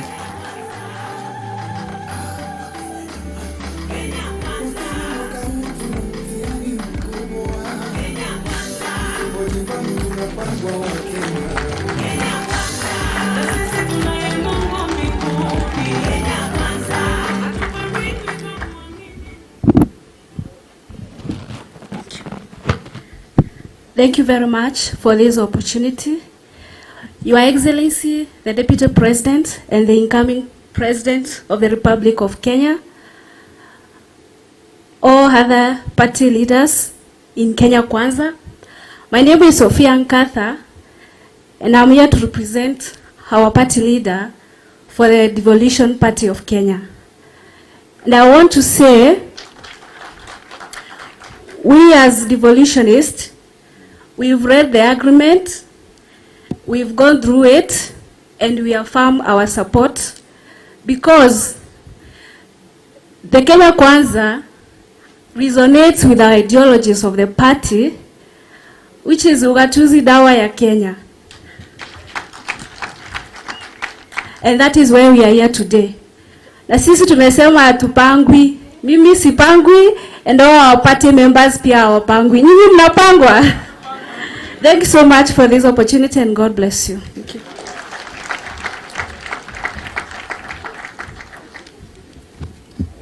Thank you. We want to call the party leader of Umoja na Maendeleo, Governor Martin Wambora, who is also the chairman of the Council of Governors. Karibu, Governor.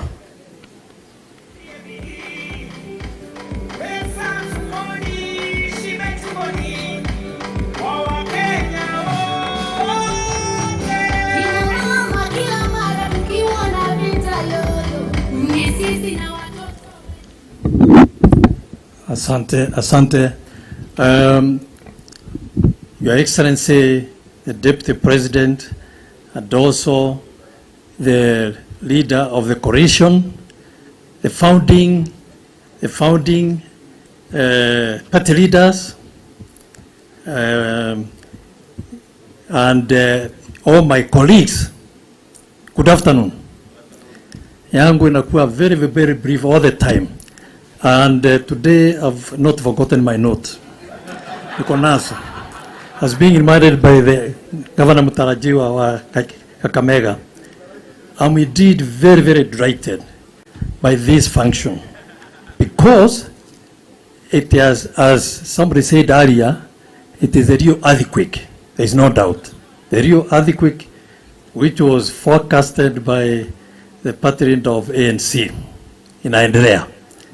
May I also say that I'm very, very impressed by the leadership.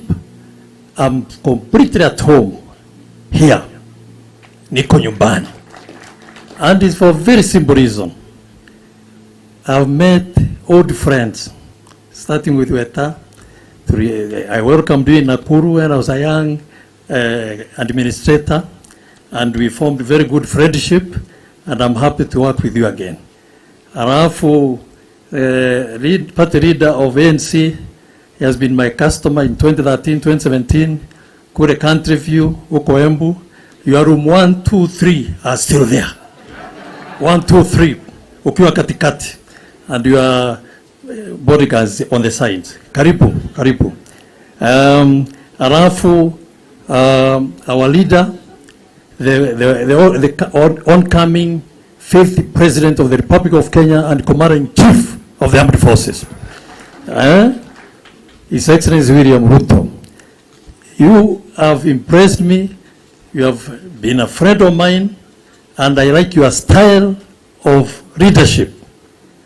The reason why I brought my wife to your place last time, he was not believing that I can make a call and unasema kuja mara moja na nikaja.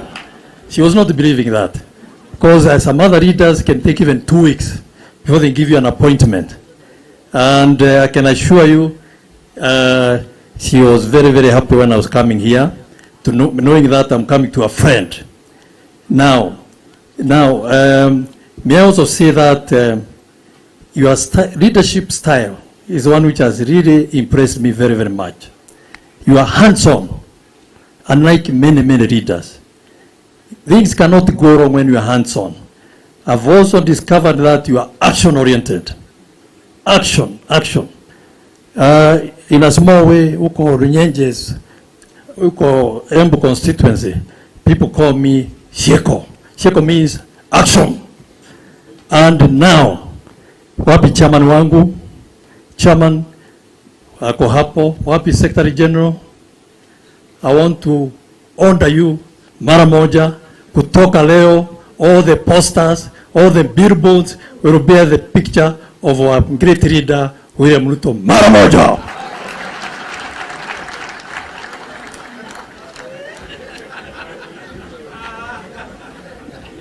Thank you, Governor. We want to assure you, in this formation, you'll never forget your notes, because there is no intimidation. This is an easy family compared to where you are. That place is full of intimidation and arrogance. I want to call Honorable Irongo Nyakera for the Farmers Party to come and briefly make your remarks.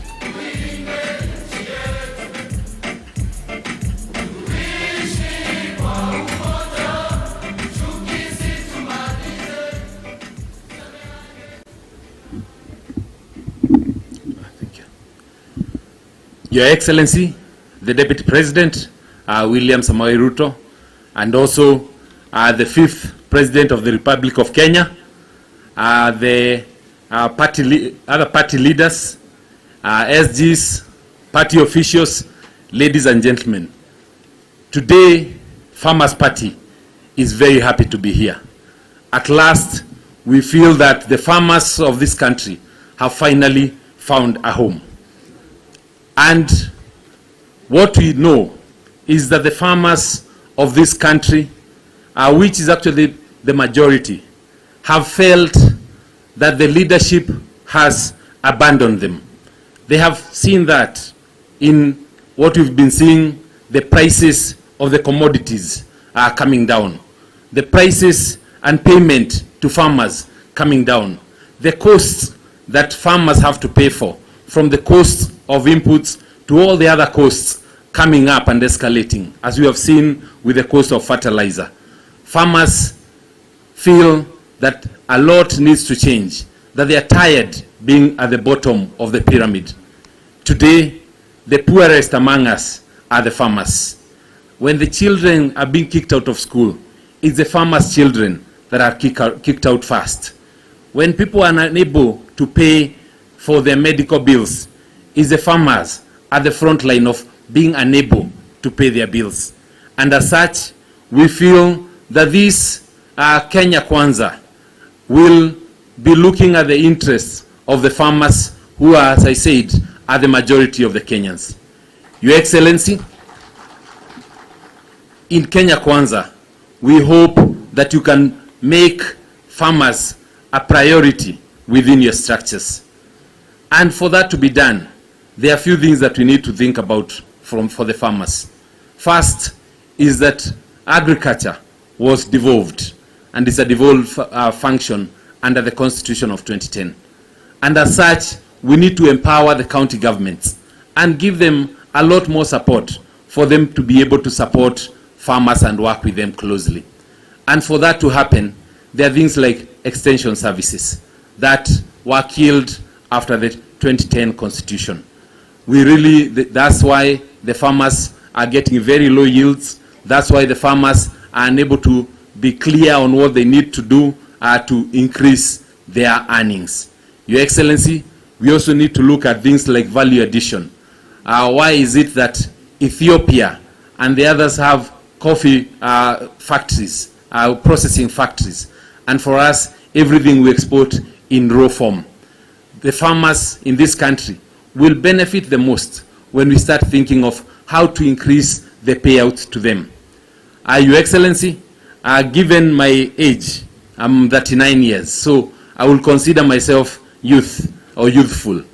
As such, it will be unfair for me to leave the stage without mentioning something about the youth.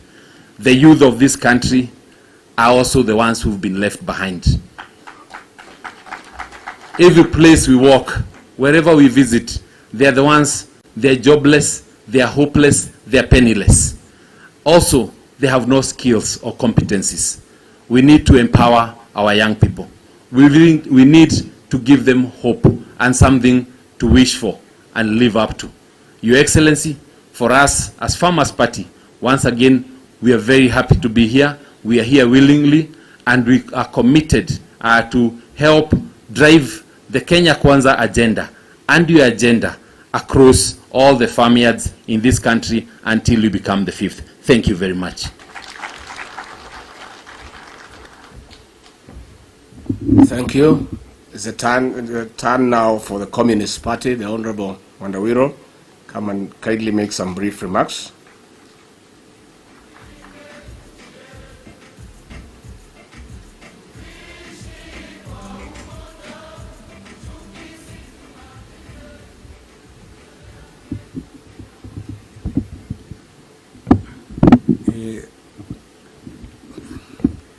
Raisi mtarajiwa wa Kenya Kwanza pamoja na waasisi wa Kenya Kwanza, nikitambua Mheshimiwa Moses Wetangula ambaye alinitetea mara nyingi na akanitoa kwa kifo Kibosi prison, na Musalia Mudavadi ambaye pia tumesoma naye pamoja, na marafiki zote ambao tumeungana leo tukakutana, viongozi wa vyama vya kisiasa ambao vimeungana na huu muungano wetu wa Kwanza, Kenya Kwanza.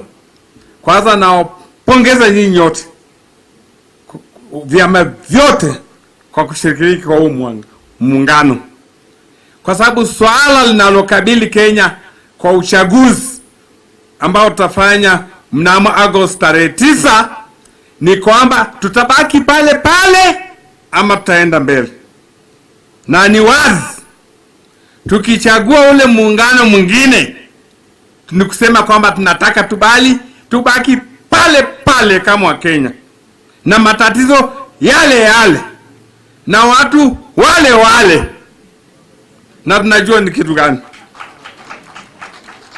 Ni kwamba sisi kama chama cha Communist cha Kenya tumeshiriki katika huu mkataba, tumeshirikishwa kikamilifu, hata tukatoa maoni yetu ndani na yakakubalika kwa sababu yanafanana na manifesto yetu na mambo yote hapo. Tunahakikishia kwamba sisi sote, Mheshimiwa Rais mtarajiwa na viongozi wetu, tukikuwa na ukweli katika huu mkataba huu, kwa sasa tukuunge mkono, tuhakikishe umekuwa rais wa nchi yetu ya Kenya na huu mkataba na utekelezwe baada ya sisi kuchukua mamlaka, na tutachukua ya uongozi baada ya tarehe 9. Tutawapatia wa Kenya matumaini kwamba Kenya inaweza kuwa bora zaidi kuliko ilivyo sasa. Matatizo yote yanayokumba wa Kenya, ukosefu wa kazi, umaskini wa kupindukia, wachuuzi kupata shida, wafanyakazi kunyanyaswa hapa na kule, na siasa hizi zote za mwenye nguvu mpishe mnyonge msonge ambazo zilizoko sasa, tutaanza kukabiliana nazo na kuziondoa. Na mitaa ya mabanda tutaanza sasa kupambana nayo kuiondoa. Ndio kwa maana sisi wa komunisti tunakupongeza sana rais mtarajiwa, na pia hawa ndugu kina Moses Wetangula na Musalia Mudavadi, kwa kutambua kwamba swala muhimu ambalo limebaki katika Kenya ni kutengeneza uchumi mpya ambao utashirikisha watu wote wa Kenya kutoka mashinani kwenda juu. Hivyo tutaanza kukabiliana na matatizo mapya ambayo ni changamoto, lakini tukiungana sote na kwa ukweli kwa mkataba, kwa kweli tutafaulu. Asante sana. One last speaker, then I call for vote of thanks. I want to ask the Honorable Dindi Nyoro, on behalf of the young people, the young leaders in this country, kuja tu dakika moja, then uende bunge ukalide wale wako pale kwa ile maneno yanaendelea.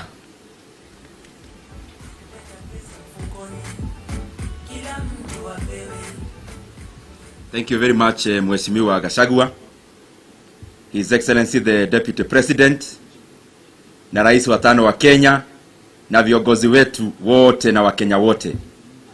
Niko hapa mbele yenu kwanza nikifurahi sana, kwa sababu Mheshimiwa Deputy President na Rais wetu wa 5, I can now confirm to the population of Kenya and to our fellow citizens of Kenya ya kwamba sasa ile kitu tunatafuta ni gap, kwa sababu naona wewe already sasa ushakuwa kiongozi na rais wa 5 wa Kenya.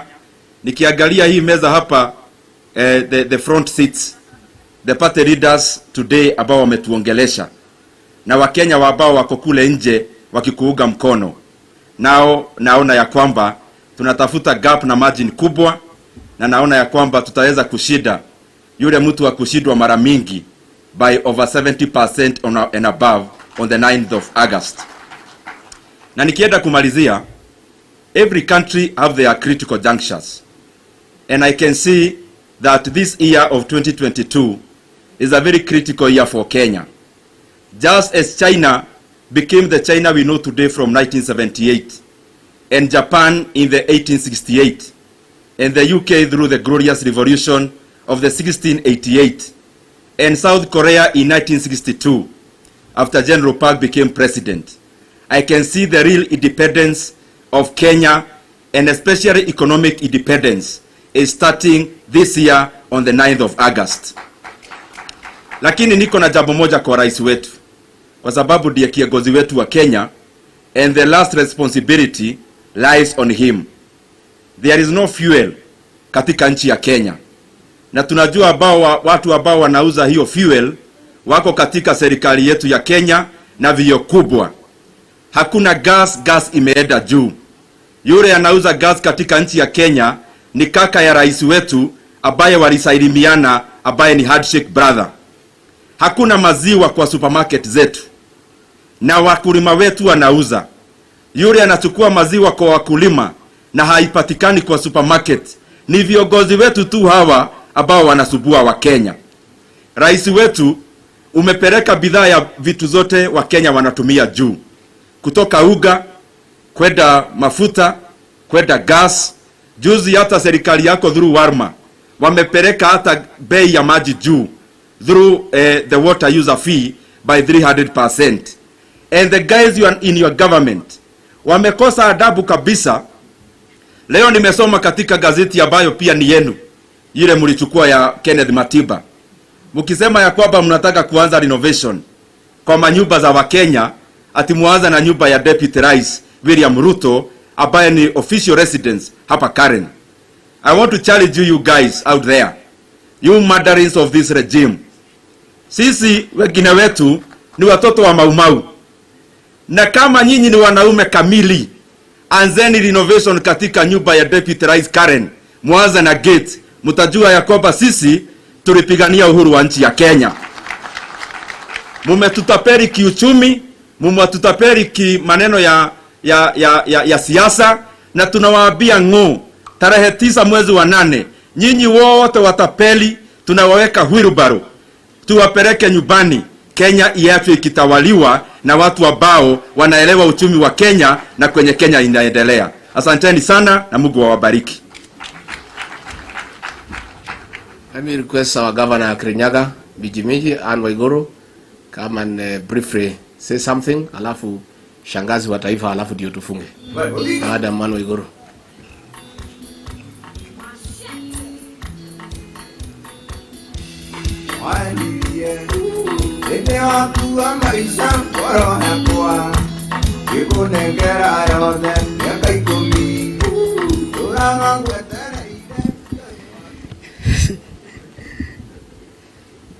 The song is very apt. Your Excellency, the Deputy President of the Republic of Kenya, and the party leader of UDA and the leader of the Azimio Group Alliance. Sorry, oh my goodness. And the party leader of Kenya Kwanza Alliance, my sincere apologies, because I was thinking what I'll say about them. And all the party leaders that are present here, all my colleagues and everybody, good afternoon. I don't have much to say because when you come last, most of the things that you would have wanted to say have been said. But I think what I would want to say at this point in time is first to welcome all those parties that have made the bold step to join us in the Kenya Kwanza Alliance. As you have heard, this is an alliance which is more than just a political movement. It is a home for many of us. Many people say that since some of us joined this side, even our facial expressions have changed to be a little bit more relaxed. We smile more often. Because on the other side, you did not know who is your ally, even when you're on the same side, and who was the person pulling you. The person who actually was supposed to be your best friend, you would find is the same person who is actually leading you into the trenches to make sure that you're finished. But on this side, I must thank you, Your Excellency, the Deputy President, for your leadership. You have been exemplary. What everybody is saying, you are reachable. It's actually unbelievable where you get the time. You listen to people, even contrary opinions. When we differ, you have a way of taking charge and leading us in that direction. And us, as your followers, we support you, we stand with you. We have every confidence that Kenya will have the best president ever come August 9th, 2022 this year. We have absolutely no doubt that we will win because we have the numbers. We will win with a huge margin. And now to just respond to that issue that Mheshimiwa Ndindi Nyoro has mentioned. We have seen it reported in the newspapers about them wanting that you vacate the Hustler's mansion so that they can start renovation in preparation for the next deputy president.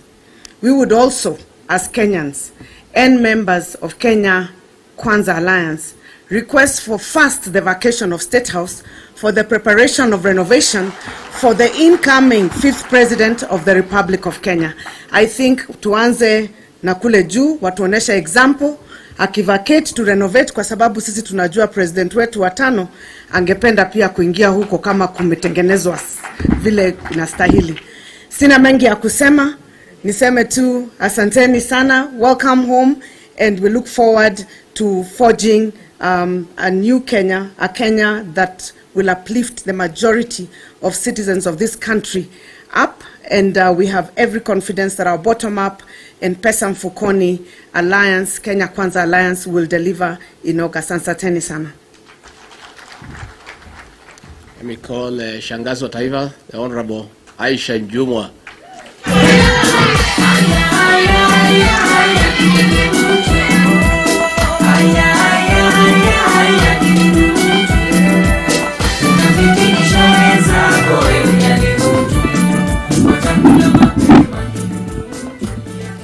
Asante sana Mheshimiwa Rigathi, naibu wa rais na rais wa 5 wa Jamhuri yetu ya Kenya, vinara wa vyama tanzu ndani ya muungano wa Kenya Kwanza. Mimi nataka nichukue nafasi hii niwapongeze sana wale ambao leo wamefika katika hafla hii kulithibitisha lile ambalo mmekuwa mkilifanya huko nyumbani. Na wakati huu mimi nataka niseme ya kwamba pongezi sana. Mlivyokaa mbele yetu hapa hivi leo, ni matumaini kwa taifa zima kwamba uchumi wa taifa letu kuanzia mwezi wa 8 going forward utakuwa uko katika mikono salama. Na hiyo inatupatia matumaini. Mimi nataka niseme wale wengi ambao wako hapa wamepitia katika ile mikono ya wale wanaojua kutapeli. Wakaona ukweli lazima watu waje pamoja, na wote ambao wako hapa wako na nia moja, wako na sera moja, wako na siha moja, na tuko na matumaini na nyinyi. Tuko na matumaini ya uongozi wa kinara wetu ambaye ni rais wetu wa Jamhuri yetu ya Kenya wa 5, Mheshimiwa William Samoei Ruto. Mimi nataka niseme ya kwamba umepeana matumaini makubwa sana kwa wakaazi na wananchi wa taifa letu la Kenya. Mimi nilianza mbali sana katika safari yangu. Nimeanza kama mtu wa chini sana. Na nataka niwaambie watu wanapopata nafasi wasijiangalie tu wao kwamba lazima cheo hichi baada ya cheo kingine. Unapopata nafasi ni kwamba umepewa nafasi kujenga wengine, kuenua wengine. Watu saa hizi katika taifa letu la Kenya wanapitia shida kubwa sana. Watu wana njaa, matibabu ni shida, hakuna chakula, maisha yamekuwa magumu, pesa ziko na watu wachache sana wachoyo, kwa sababu kuna tofauti ya uchoyo na kuna tofauti ya ugumu na kwamba hauna. Watu wanavyo lakini wamejilumbikizia wenyewe. Mimi kitu ambacho nataka nikupongeze naibu wa rais pamoja na hawa ndugu zako wote. Tuamini kwamba vyeo vinapita, na unapokipata cheo angalia wale wengine kule chini nyanjani. Tuna matumaini nanyi, tunawategemea na tunaamini ya kwamba kama hujaamini tunakuombea Mungu akupe jicho la 3 ili uone kwamba serikali inaundwa hapa. Huu ni muungano kama alivyosema ndugu yangu Profesa Kindiki ya kwamba hakuna aliyelazimishwa. Hakuna atakayefuta machozi hapa kwa sababu ameungana na Kenya Kwanza. Na kuangalia ule mrengo mwingine kule, watu wanatapeliana kila baada ya wiki. Kuna mtu anatoa machozi. Kila baada ya siku kuna mtu anatoa machozi. Nataka kuwaambia musilie, musikae mahali roho zenu hazipo.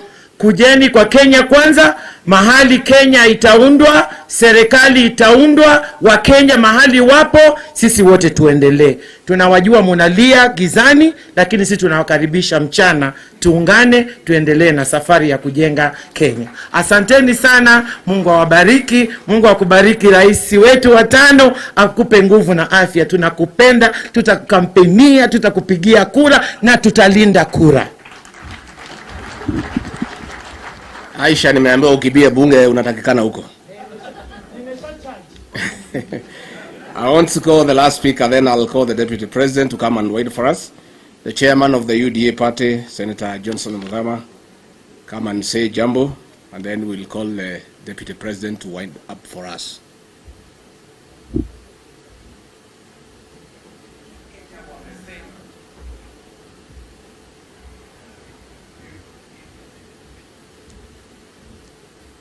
Mheshimiwa Naibu wa Rais, viongozi wa vyama vilivyokuja hapa siku ya leo,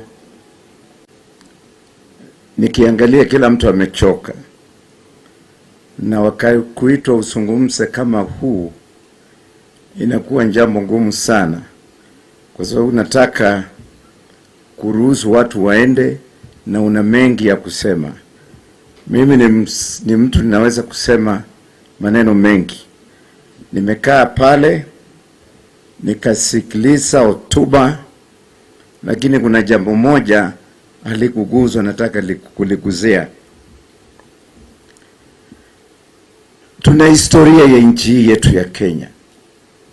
Tunakumbuka muungano wa Kenyatta, Ronald Ngala na Mheshimiwa Ngei. Huo ni muungano uliofanya kazi kwa miaka mingi sana. Ijapokuwa haukuwa mzuri sana, lakini kulikuwa na tengemeo la Wakenya kuungana kuwa kitu kimoja. Nimekuwa ndani ya miungano mingi kuanzia NAK, CORD, NASA, na sasa tuko Kenya Kwanza. Mimi niseme hivi, mniruhusu niseme machungu kidogo. Itakuwa atuko na uwazi na tuko pale kuaminika na Wakenya kama atutasungumza maneno ya muungano wa Wakenya. Kwa hivyo hii mwavuli tumekaa sasa ya Kenya Kwanza, ni matumaini yangu na maombi yangu kwamba Naibu wa Rais, ukichukua madaraka ya kutuongoza tukienda Ikulu, utakuwa na nafasi ya kutuunganisha sisi katika taifa hili, tusahau msemo wa kuitana majina ya kikabila. Tusungumzie maneno ya Wakenya. Ninasema hivi kwa sababu Mpokomo kuwa rais katika taifa letu anataka muungano wa Wakenya ambao uko chini ya mwavuli mmoja. Mborana, Mlendile, hata Mpokote, lazima tukae chini ya mwavuli ambao ni wa Wakenya na unaunganisha Wakenya. Kwa hivyo kutoka hapa nataka tuone tukizungumza vile tutakuwa pamoja, tutaungana na kusonga pamoja ili Mungu atusaidie tuwe na taifa moja. Mambo yaliyoko sasa na yanayoendeshwa na wale wengine, unaona ita huyu ni Mkamba, ita huyu ni Mjaluo, ita huyu ni Mluya, ita huyu ni hii. Halafu mambo inakuwa inachemka na ukabila unaendelea kujengeka. Hapa ni maombi yangu tutakuwa Wakenya. Mungu awabariki, asanteni. We now want to welcome the Deputy President to make the final remarks. Thank you. Karibu. Asante sana. Thank you. Thank you. Ni kweli sipangwingwi. Let me in a very special way thank all the speakers who have spoken, the party leaders, my colleagues who have spoken on the many issues and on the journey that we begin today going into the future. Congratulations to all of you, party leaders, your officials, and your members. as we all join this great team, the Kenya Kwanza team. We thank God that this has come together in the way it has. We are grateful and we are confident that the journey ahead is a journey that God is going to lead us, and with God, everything is possible. Let me also appreciate the many people who have come so that they can cheer us on as we assemble this team.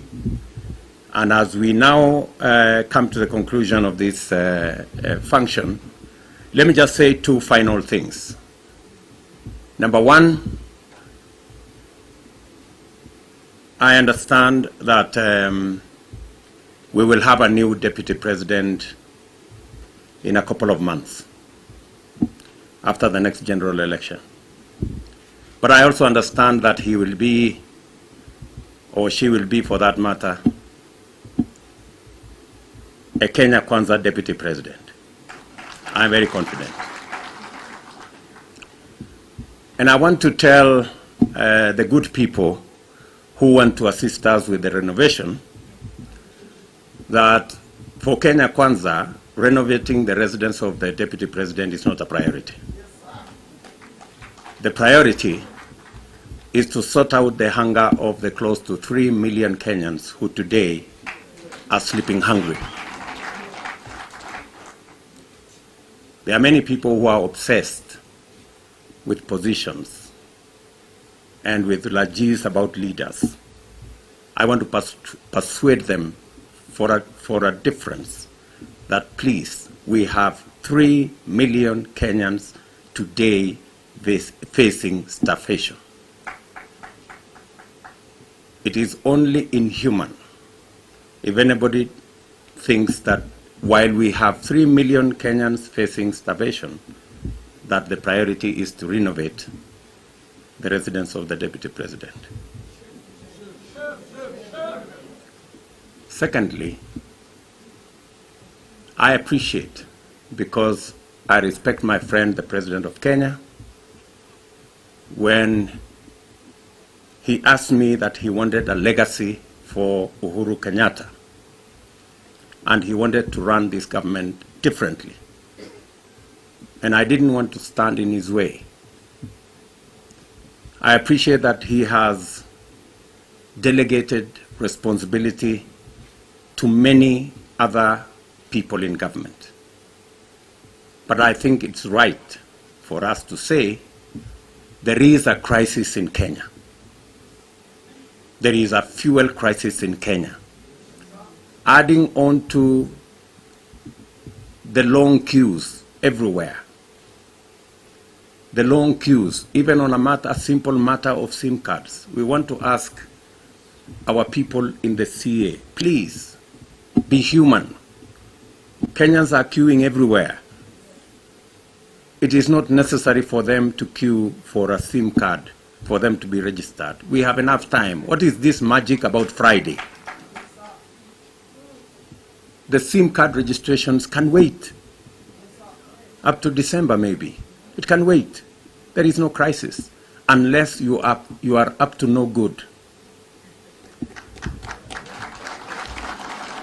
And if you are agents, if the CA is agents of the dark forces, we want to tell them they will fail, and they will fail miserably.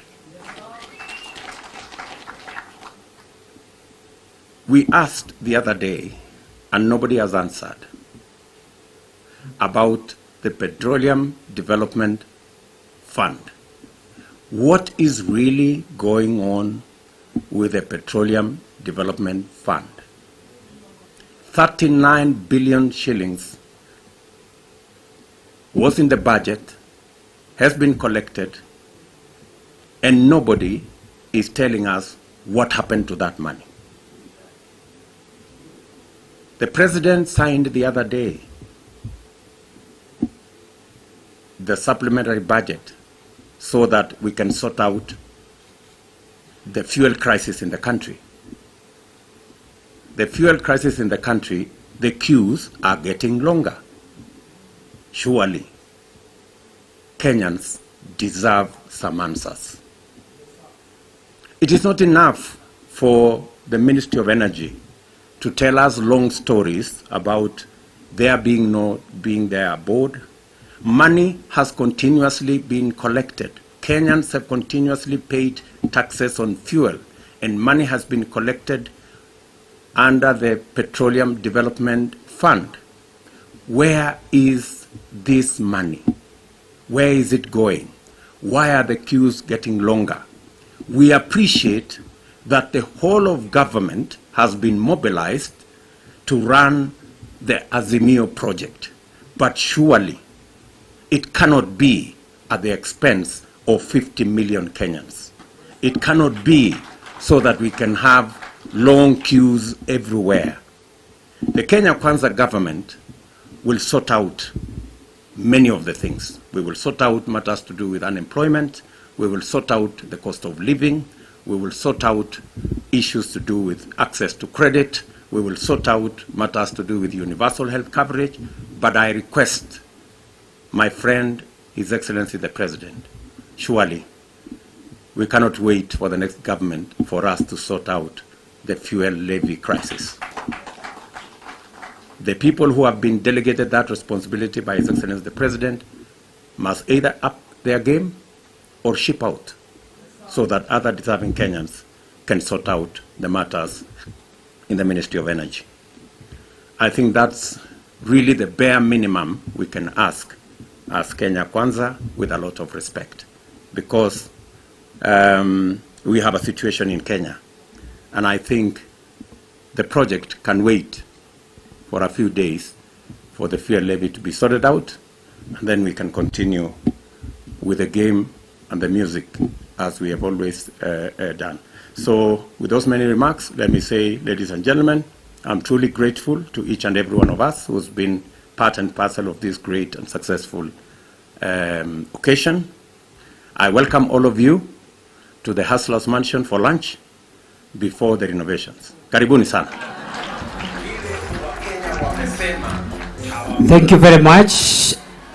We will have now the national anthem, and everybody is welcome, as you have heard from the tenant of the mansion. Asanteni sana.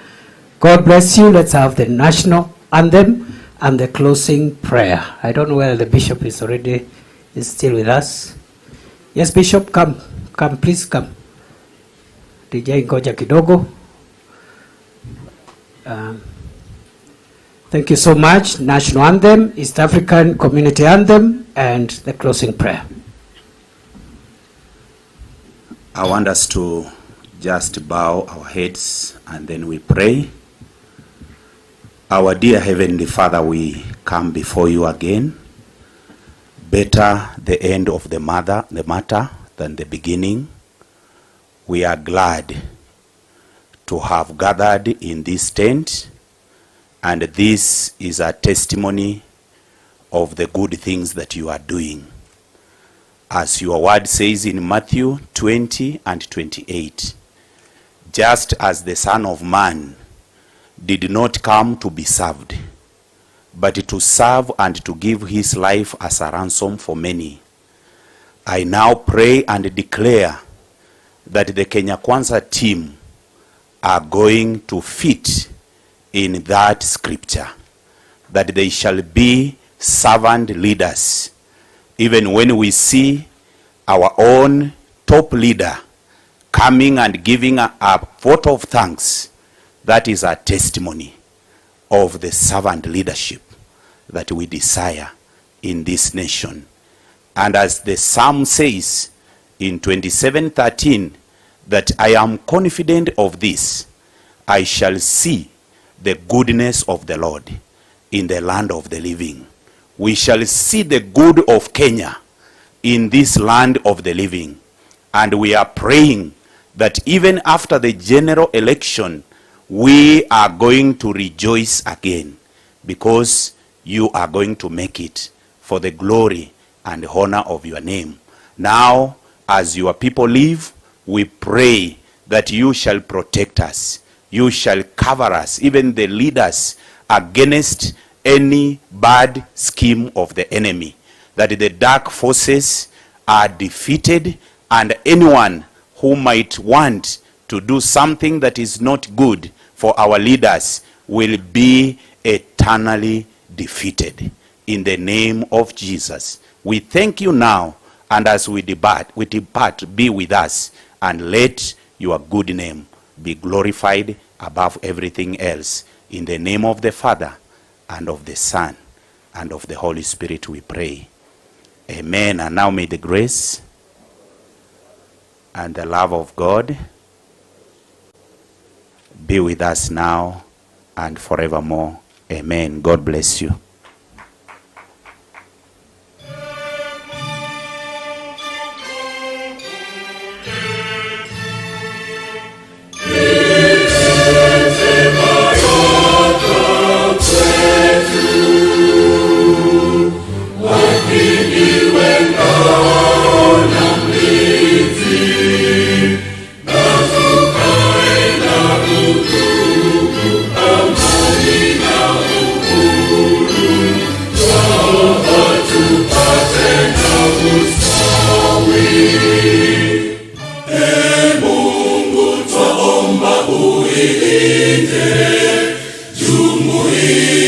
Afrika Mashariki, tuwezeshe kuishi kwa amani, tutimize na malengo yetu. Jumuiya yetu sote tuilinde, tuwajibike, tuimarike, umoja wetu nguzo yetu, idumu jumuiya yetu.